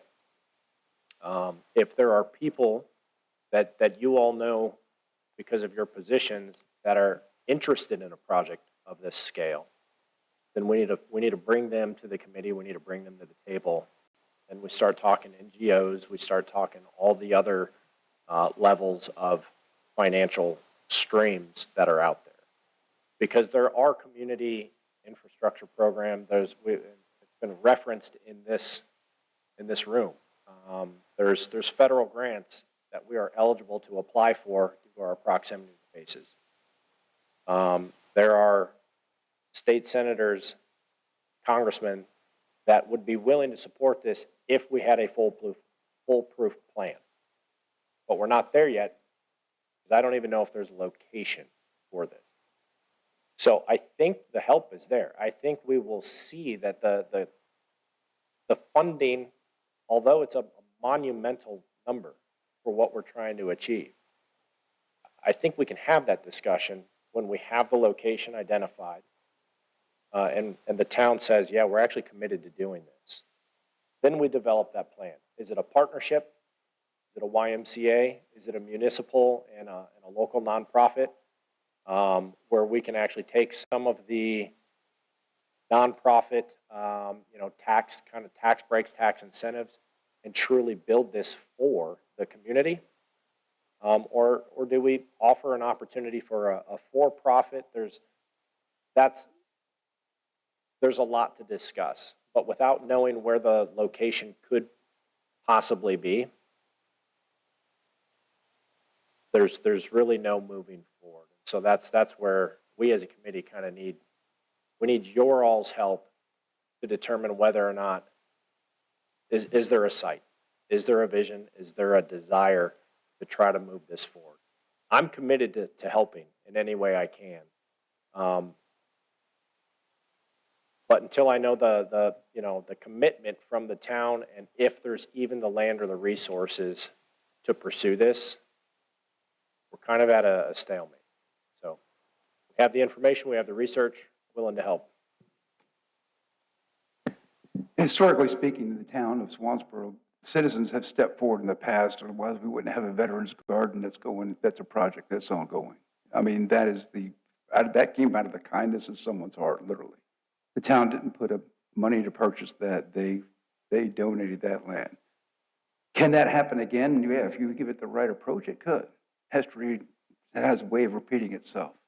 It's can you get this vision in the mind of those who actually see the future of this town? That's the thing. And apparently that same magic or that same intangible, the thing you can't see, feel, hear, or touch, was sparked when someone donated that land, as an example. And I'm sure it's not the only time in Swansboro that they've been the beneficiary. If you go back to 1783, where this town has found in its heart to provide a vision of what the future will be. So, and I appreciate what you presented there, one thing, and that is people got to open their eyes and see the word sustainability, what that means, how you define it, how we define it as a community. What is sustainability? To me, that means a lot of different things to a lot of different people. And the vehicle you choose will obviously impact some of the attitudes going forward if we decide to pursue this, though. But I do appreciate your time, Matt. Sir. Yeah, go ahead. Going on what Commissioner Herbert said, we visited over 600 homes in the town of Swansboro during running for commissioner. And I can tell you of the young adults that we spoke to and older adults that their priority that they would like to see come to Swansboro is an indoor gym facility, extra pickleball courts, and a skate park reopened. It never once a pool come out of anybody's mouth unless we mention it. You know, as a commissioner, listening to the people that had voted me in, you know, trying to get the priorities set, that's what our town wants. And those things we can't, you know, fund at this time. So that's my thought on that. Yeah, so first of all, like everybody said, you really put together a great presentation. I want to look at what I would say, I hate to call it this, but the cons against it, I guess, would be the people that took the survey was downtown during, a majority was at Tunnels to Towers, but that would probably be a pretty active lifestyle group of people taking the survey, which might skew it a little bit, but I'm not saying it did. But, you know, that's a thought. The biggest drawback in my mind, and I've got some thoughts on that, but like you said, you said right up front, the limitations on the survey, you know, you were up front about that, but also the land, you said, is the biggest, and we can't do anything without the land. Cameron made a good point about the cost of property. I have some thoughts, but it would be a long stretch for it to work out somebody donating the land with naming rights or something of that nature. You know, there's some people that we came across in our land search that I doubt they would, but you never know. It wouldn't hurt to approach them and talk with them, and I'd be certainly glad to help facilitate that if you wanted to do that. I think you've already talked to a couple of people that I have in mind, possibly, months ago. Maybe not, but I think you did. And I don't want to call them out. It's been a very long time since I've been in. Yeah, I don't want to call that out now, but, so that might be a way forward. That would be the number one thing in my mind, like you said, getting the property. Without the property, you can't do anything. Then next would be the sustainability and the liability involved with that, staffing. You know, I think you got the programs all laid out. Well, who's going to be qualified to administer those programs and that sort of thing would come to mind. But there again, is there ways we can tie it into training for our police and fire department? And I think you alluded to that a little bit, where we could get grants to help with some of that sustainability, maybe even infrastructure type grants to improve the quality of life around. I know right now Duke's throwing out there that they want to invest, I think, John, you probably know about it, $500,000, and I think it's in $25,000 increments to improve the quality of life for individuals as it pertains to access to nature, for lack of a better way of putting it. So there may be, you probably know better than I do about grants, but Duke's that's only a $25,000 grant. That wouldn't pertain to the pool, but just researching all of those different avenues, who knows who has grants out there? You probably do. You know, we've got a new 501(c) nonprofit formed in town just for stuff like that with Mary Pat. She could help with something in regards to that. So I'm not saying it's a dead issue, but if we can't come up with the land very soon, I think it's wasting your time, which I hate to do because I know you're extremely committed to it. And seeing that passion and that commitment makes it hard to say no. You want to see that come to fruition. At the same time, like everybody said, we have our citizens we have to account to, and we have to be able to afford it. So we've got, as you know, we've got a long ways to go if this is to continue. So just my thoughts. If you have anything you'd like to. I think just a couple of things to wrap up the discussion, and I appreciate the time you all have set aside for this. 501(c)(3), that is an option. I started Next Level Aquatics. It's founded, it's registered, it's right here in Swansboro, North Carolina. Nonprofit organization that's committed to trying to teach children how to swim. It's hard to do that without a pool. So there is a way to leverage those registered nonprofits right here in the town of Swansboro and start a true sustainable for the community sports initiative, in this case aquatic initiative. The other thing I want to say is when it comes to sustainability and some of the comments, which I fully understand, I fully respect, safety, roads, we heard it with Flybridge. Those are hot topic right on the front of everybody's mind at 6 o'clock in the morning when they're on the road. They're thinking about the traffic. When they're going to pick their kids up, they're thinking about their traffic. It's not until maybe an Onslow County drowning where we think about the benefits to having an aquatics facility. At that point, it's too late. At that point, we didn't do what we may have been able to do to try to help build a safer community. So I get it. We used to have a skate park. People are talking about a skate park. How much money did that generate for the town?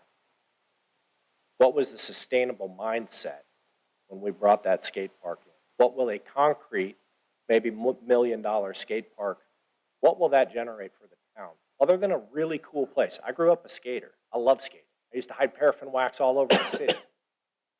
But what does that do for sustainability? How many pickleball tournaments do you need to host before you actually get a return on that investment? Showed you a model that can get you an investment. Revenue started in this town in 1 year. Because that's the programs people have indicated they want. It's in the survey results since 2006. I didn't knock on their doors. That's what the town put together for nearly 2 decades. So I think it's there. We are not going anywhere. I'm committed to the town. Find the people that want to pursue this. If they have land, naming rights, absolutely. That's how this works. I mean, we're talking about a multi-million-dollar facility if we want to build to that scale to meet the programming needs. It could be the town of Swansboro's aquatic facility, or it could be the Smith family aquatic facility. That's how all these different projects start. So it's got to start with communication. Hopefully, we've registered quite a bit of communication, data, and conversation tonight. So it's in there. It's for public record, public consumption, public discussion. Please point them to your committee. We're here to help. I've got more information and more expertise that we haven't even reached the topic of yet tonight. So if it comes up in conversation, if it comes up on another agenda, please reach out. Give people my contact information. If we don't talk about it, it'll never be registered. It'll never be a talking point when you go and knock on anybody. They just know we don't have it. Thank you all for your time. Unless there's any other questions, I very much appreciate the amount of time you put. Any other questions? No questions, Mr. Mayor, but I'd like to make a motion. Okay, let me just say something real quick. I'm not seeing anybody more dedicated to our cause in this town than you've been to this. So no matter how it goes with the vote, is what we do. I commend you on that, and I want to publicly praise you for that commitment to trying to do what you think is the right thing for our town. We need that on every level, and thank you so much. Absolutely. Thank you. Okay, I'm sorry. Go ahead.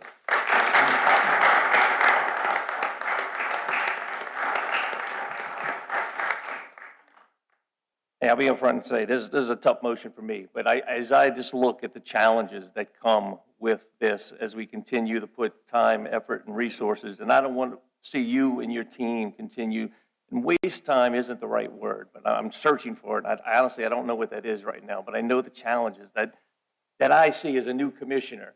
And again, when I look at that priority list, and I can't say thank you enough again to you and your team for the efforts and the time that you have put into this.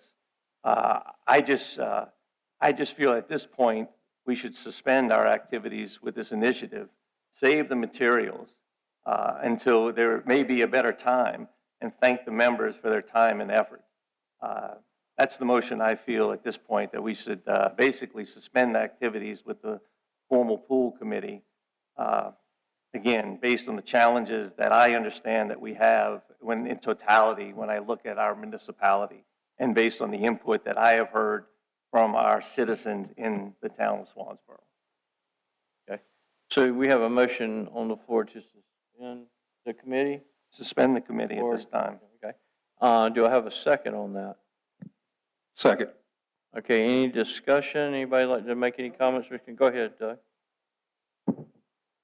I think it would be a mistake to suspend the work they've done, especially if they're willing to continue. So far, they've cost us absolutely zero. They've taken no money out of this town whatsoever. This is all volunteer work, and you're to be commended for that, sir. To suspend your efforts now, I think, would be a mistake. I think eventually this will catch fire. Because I think there is, like I said, I think there is a need out there. And it's not just Swansboro we're talking about here for sustainability plan. We're talking about Hubert, Carteret. There's 20,000 people out there at Hubert, guys. And we've even had someone come here tonight from Hubert saying, I would participate in this market. I would give you my compensation, my dollars, and if I become a member of this effort. Okay? And people see value in stuff. They do. So I think, like I said, you're not costing us anything on the bottom line. You're putting forth a hell of an effort, and I see no reason to suspend this effort. Okay. All right, any more discussion on the matter? Okay, so we have a motion. Okay, I'm go with ahead, Doug. Tamara. This committee has cost us zero money. They have put their time and effort into this. I've never liked the scale of it. I think that those are huge dreams, and I don't know that those are realistic for Swansboro. But if you are committed to getting creative and finding these solutions, grants and funding and land is going to be difficult. But I'd be willing to give it a try. If somebody's willing to donate some land, that'd be phenomenal. But generally, when they see us coming, the price shoots up way too much. Out of the goodness of their heart, we've learned. The price goes up. But if you're willing to stay committed and get creative, and the wish list is way too big. But I'd leave it them. It's their time and effort. Okay. Anybody else need more discussion? Okay, I will say as well, I see the downfalls to continuing with it. I can certainly agree with some of that. At the same time, I can agree with this cost to the town nothing, and I'd hate to say no to you. But at the risk, I don't want to misuse your time or the town's. But at the cost level we've attained so far, I don't see the reason. If you're still committed to it, even if it's suspended, I will make a commitment to try to help you any way that I can. So that being said, it's up to a committee vote now. So all in favor of suspending the committee, say aye. Aye. Aye. All opposed? All right, so I didn't hear, Tamara, what you said. I said nay. Nay. Okay, so that's 3-2 to suspend it. So right now, we will suspend the full committee, but I've got some ideas. This maybe be a long stretch as if it will work out as property. And if we could come back with property, it might be a time to reorganize. We're always going to be here. So suspension or not, we're only a phone call away. So yep, and the same here, Matt. And so thankful for your dedication to this community. Thank you so much. Okay, thank you.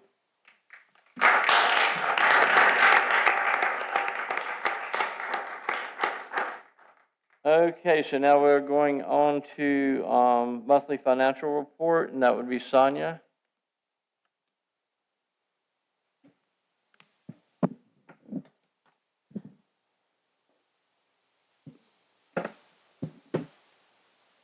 Good evening, Mayor and Commissioners.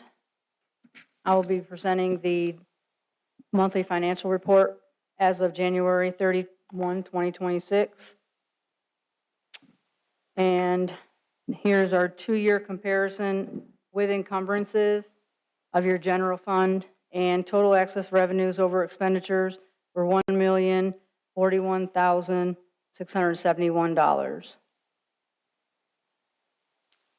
And this next slide is the 2-year comparison of your general fund actual, and this is without encumbrances, and your total excess of revenues over expenditures were $1,168,245.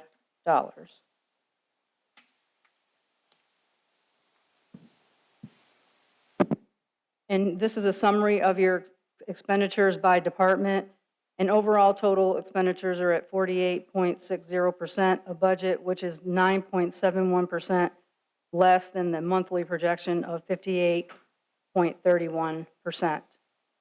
And as you can see, as I stated in prior months, there are some departments that are over that percentage, but a lot of it is obviously either, your annual property and liability and workers' comp premiums. There's a lot of annual expenditures.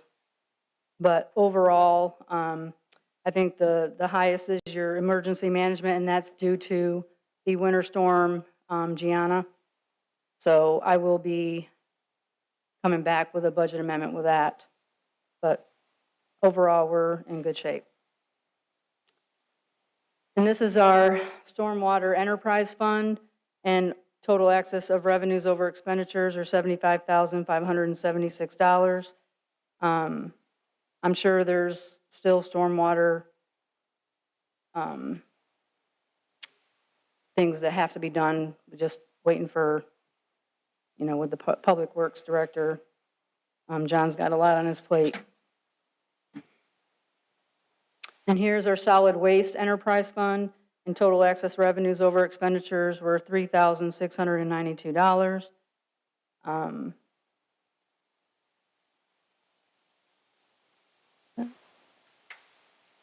And here's a summary of the town's current debt and balances as of January 31st, 2026. And as you can see, we'll be making a payment for the town hall tanker this month, well, in March.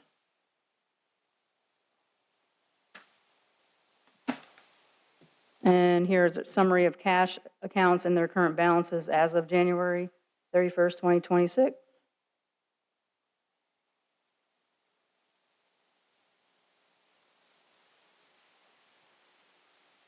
And here is your grant update with all the outstanding grants. Any questions? Anybody have questions? Only a quick one, normal question. Any concerns, anything keeping you up at night? Not right now. I won't let it. Thank you. Yeah, I think you guys have done a great job managing the budget. So I don't have any.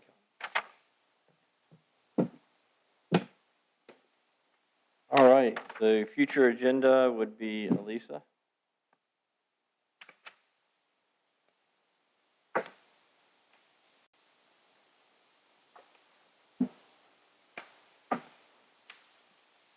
Good evening. Upcoming at one of your two meetings in March, we will have an oath of office for a new police officer. You'll hear the end of report for both the fire and the police department. The rezoning request for the Swansboro Loop Road that was returned back to the planning board will be coming back to you for a public hearing. And Withers Ravenel will provide a grant update presentation to you. Additionally, we found out today that we may also be having street acceptance for Swansgate sometime in March as well. So that is an added item you do not have on your list. Did the board have any other items they'd like to see or consider for March or a future agenda?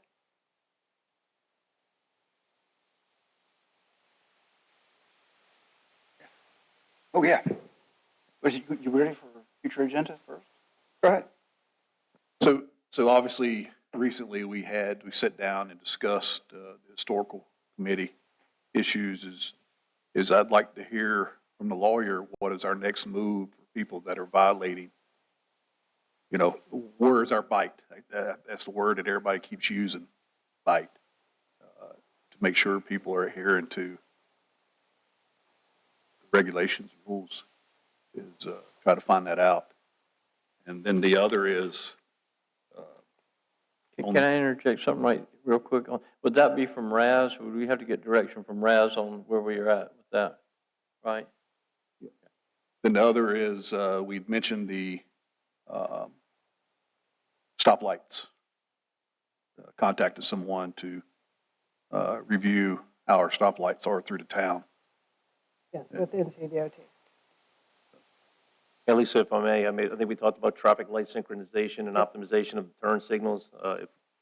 Definitely would like to see that put on the agenda. And just to follow on what Tim was saying, I think the number one item we took from the meeting with the Historic Preservation Commission was our putting some teeth in our policy and program. And how do we do that properly? Via the attorney's guidance, or if there's some other good models out there in some other municipalities, but having that discussion so we can help our Historic Preservation Commission.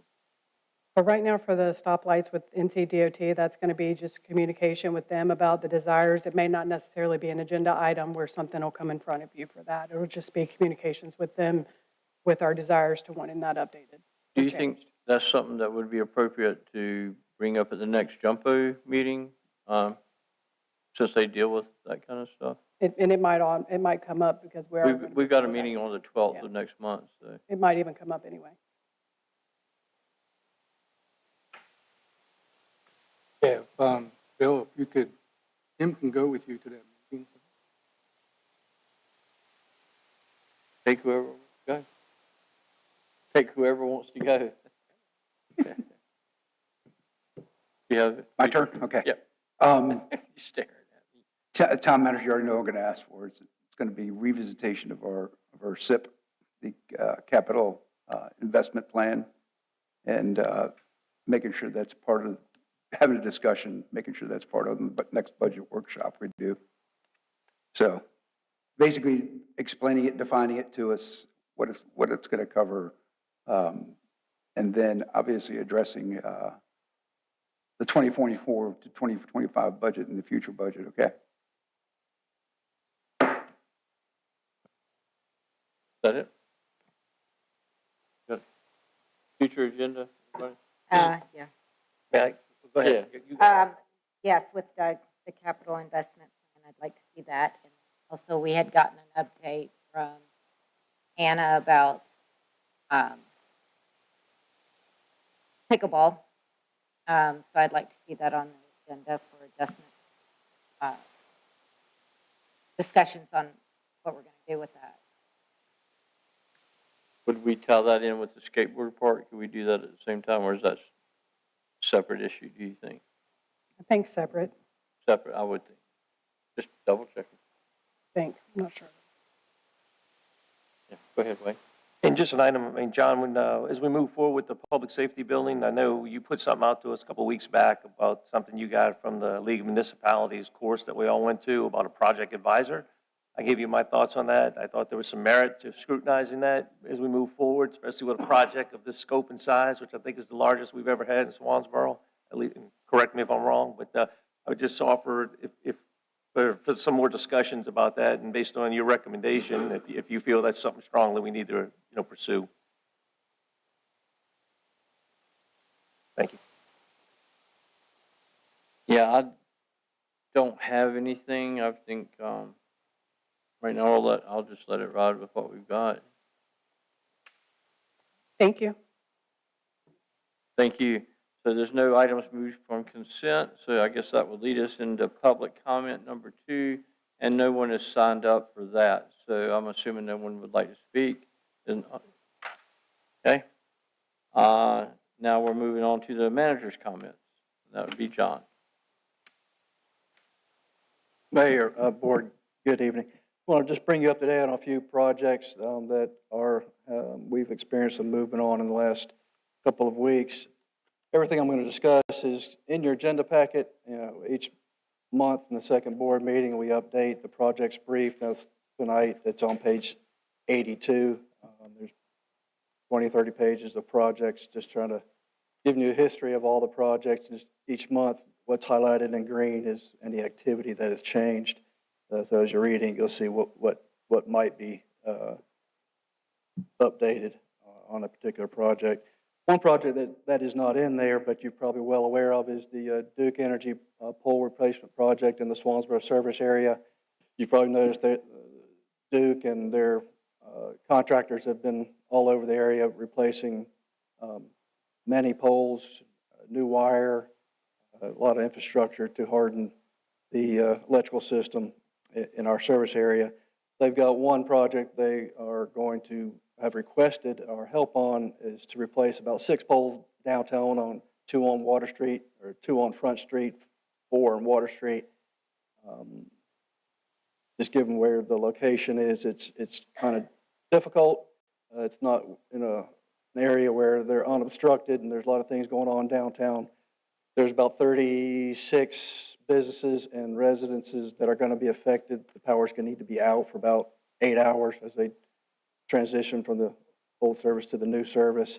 The system is so old down there, they can't redirect the power to keep feeding these businesses and homes, so they got to turn off the power to the affected areas on March the 2nd and March the 9th. Those are Mondays. We talked to just about every property owner, business owner down there to get their feelings on what would better, what Sunday or a Monday, and overwhelmingly it was, let's do it on Monday. That would be the least impact to everybody. Duke did request a waiver to our noise ordinance. They want to start early in the morning, about 4 a.m. We granted that to them. Hopefully they get everything set up, get the poles out, get the new poles in the ground, and get power restored within about 8 hours. Again, that'll be March the 2nd and March the 9th, weather permitting. The public safety building, EOC, last month I mentioned that we are in contract negotiation with Bobbitt. That'll be our design builder. We are still working with Bobbitt to make sure we got the scope of work exactly right before we present a contract to you all for them to proceed to start the design work. Mr. Herbert, you mentioned project advisor. That was it's a new concept, particularly to me, using design build. What I've discovered is design build is a little bit different, that the town doesn't employ its own engineer, its own architect, whatever, to design the project, bid the project, and work for you. Design build, it's all one package.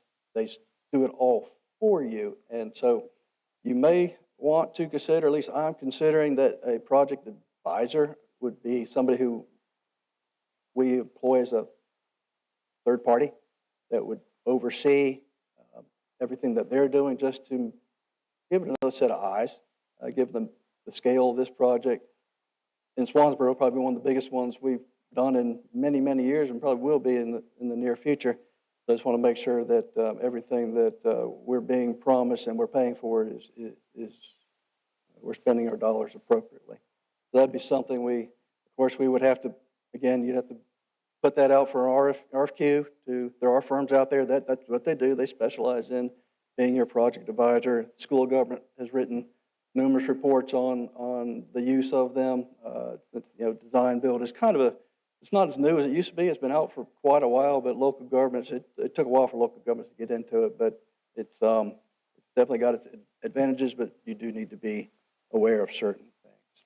John, quick comment, and can't you scope that real specific on what you want them to pay particular attention to? Isn't that correct? Again, yeah, with the project advisor, you scope that down to, it can be very narrow what you want him to look at, and of course that would depend on what you ask for. Your compensation based on the contract price would change too. Yeah. Thank you. Yeah, that would be my question. How much would that cost, and would it be beneficial to have us? What I've read from the School of Government's put out there is typically 2 to 6. I've heard 1 to 3 is typical. It depends on what you ask for as far as their services. Is that something that we need to give you direction on now? I think we would need to discuss. Is that something that we need to make a decision on? No. I think we need to put an RFQ out just to see what's out there, right, and see if that's something you're interested in. Okay. Yeah, we got a little bit of time. But yes, definitely something I would want you to consider.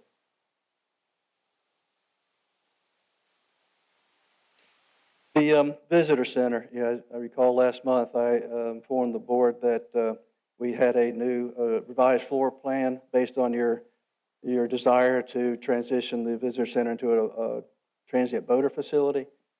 We have the floor plan. I've contacted about 7 local builders. I've met two of them. I think three have been down there. I've met two of them last week. Don't have any prices back yet. It's sort of a unique project, but I hope maybe next couple of weeks I can get an estimate back to you just to see what our funding is going to look like. We still plan to submit a grant application to the Onslow TDA for a portion of the costs that we anticipate to spend down there. Those grant applications are due March the 17th, so we got a little bit of time, hopefully, so I can get some construction estimate numbers back to include in our grant application. So if we ask for a grant from the county, do we have to substantiate what it's going to be used for, or can it be general? Do we even know? Yeah, they want to be, it's pretty specific what you're going to spend the money on. Like What kind of impact? Obviously, got to have an impact on tourism, so you got to approach it from that angle. And obviously, I think this, we got a grant from them before to buy some equipment back when we just thought we were going to put maybe one small bathroom for men and women down there, but now we've greatly expanded it. So we're just going to build on that grant application from, I think it was 2022 when you got the first grant from them. Our Swansboro TDA has also contributed to that project. Again, we anticipate going back to them for a portion of it as well. And the last item, sidewalks. Last month, I told you that we had all the survey data was collected. The engineer had it, and he was about 80% done with the design. Well, he is done with the design. We have a copy of the engineer plans from him. Again, that includes 5 project areas. That's how we broke it down, and that starts on page, I believe, 92 in your agenda pack. It's showing you the 5 project areas, about 7,000 linear feet. So it's quite a large project. Now that we have the designs from him, we could see the path of the sidewalks where they're going to have to go. There's a lot of variables that kind of impact where you're going to put the sidewalk. Most of the streets we're putting them on are strip paved, served by a roadside ditch, so the sidewalk has to go behind the ditch. And depending on any other obstacles that might be in the way, transformer pads, telephone poles, things we got to work around. You might get outside of the road right of way and that onto private property. So the next step the engineer's working on for us is to take that parcel data he's got from the survey, is give me a list of those parcels that we're going to need to contact the property owner, the business owner, to ask them for an easement, whether it's temporary or a construction easement, or a permanent easement, to put the sidewalk in. That we'll be working with the property owners to secure those easements. At the same time, we're going to engage DOT, because most of these projects are on DOT right away. 2024 Main Street Extension, Hammocks Beach, Old Hammocks Beach, and Queens Creek are all on DOT streets. Now, 24, that's pretty simple. We don't have any right-of-way issues there, but construction, some of those spots are going to be difficult just to put sidewalks in those areas. So once we get the construction estimates from the engineer, he'll put a bid package together, and we'll put it out to bid just so we can see what construction prices are.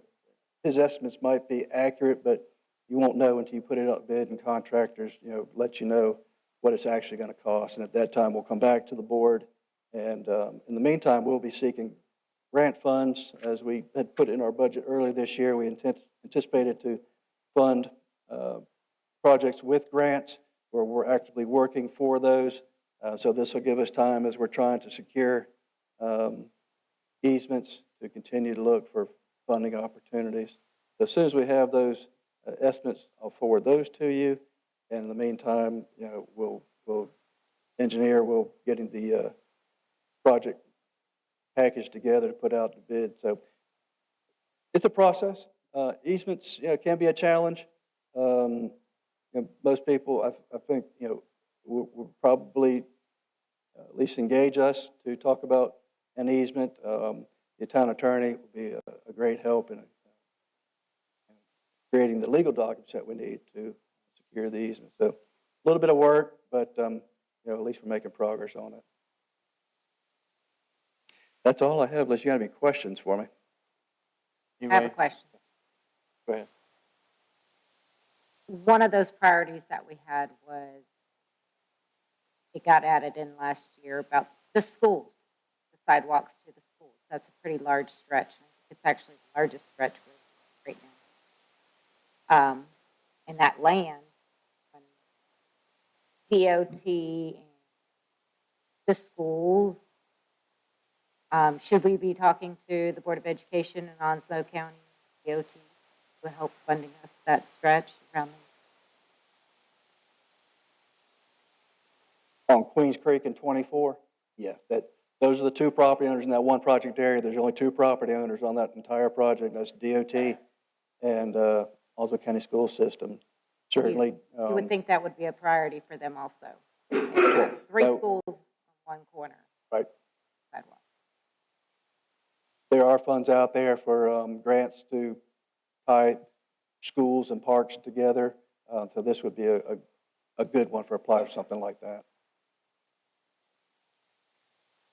I know Jumpo has talked about doing some sidewalks on Queens Creek, so there may be an opportunity with funding from Jumpo for that project area. If they have any leftover, we hadn't had a Jumpo meeting in quite a while, so I'm kind of looking forward to the 12th. Anybody have questions or comments for John? I know you had a lot going on, so thank you for putting in the effort for that. It just pulls you in about 20 different directions at all times of the day, I'm sure, but so thank you for that. Thank you. All right, so now we move on to any department reports that we would like to bring up? None? Okay. Board comments. And start with Tim. Hey, I know she's already left, but obviously I'd like to congratulate Christine Newbold again. Excellent. And then as well as the new board appointments for the Appearance Commission. But again, want to reiterate for the swimming pool committee, the great work they did and everything.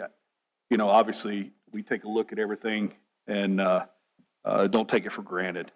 And then lastly, John, your team, appreciate y'all keeping us informed. Emails every day.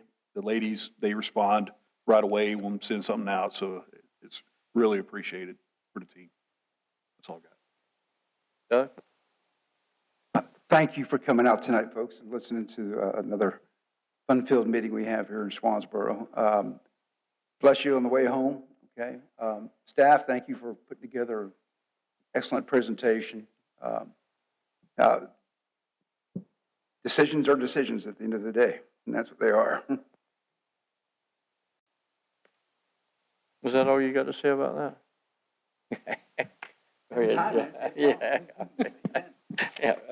Yeah, I think thank everyone for coming. I know for some of you here, you got some news that you don't like, and that's just how the process works.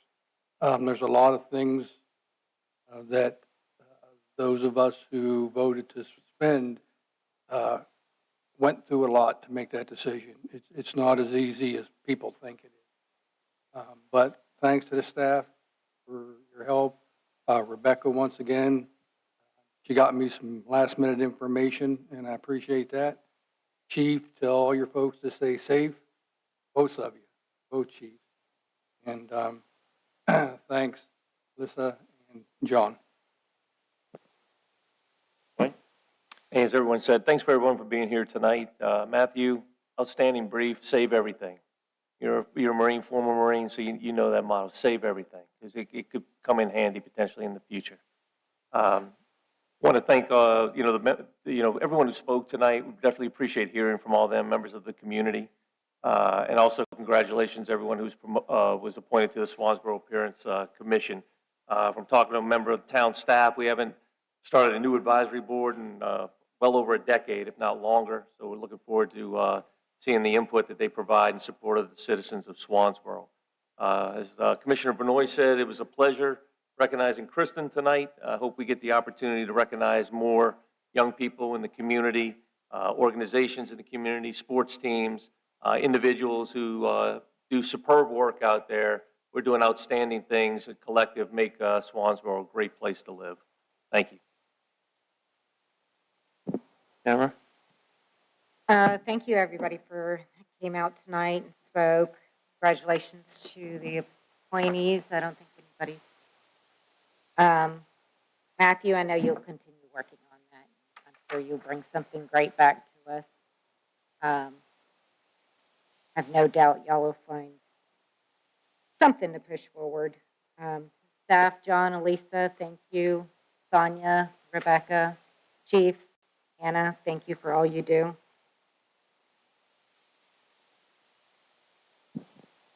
Okay, first of all, thanks to everybody coming out. We had a pretty good turnout again tonight, so that was good to see.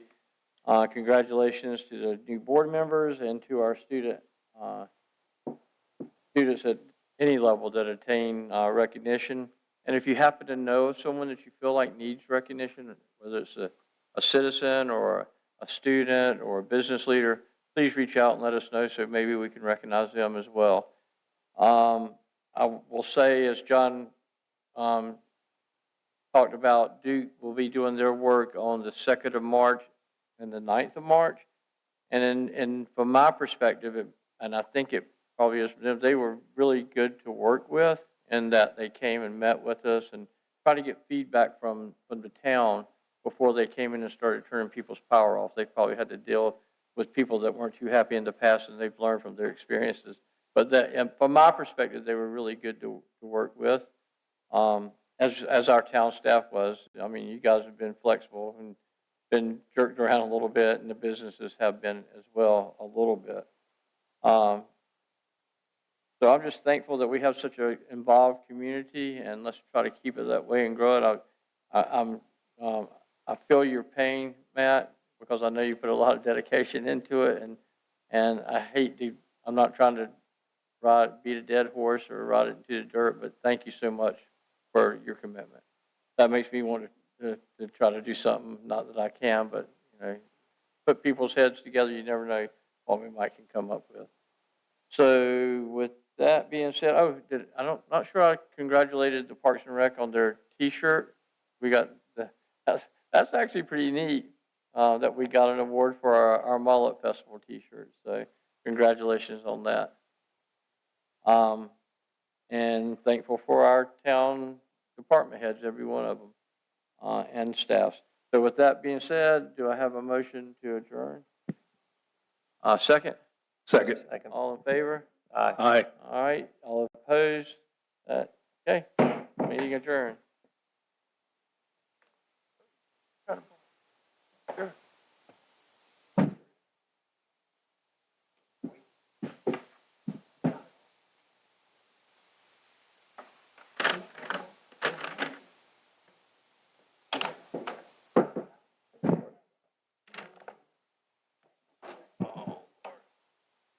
It became suddenly, that was the biggest thing.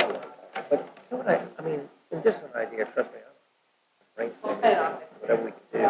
I went out there and worked at the facility out there, and I know someone brought up taking the basketball courts away, and it sounds like there's a lot of high demand, people use it on the skateboard. And the skateboard park, it just sits there unused. It's the same width as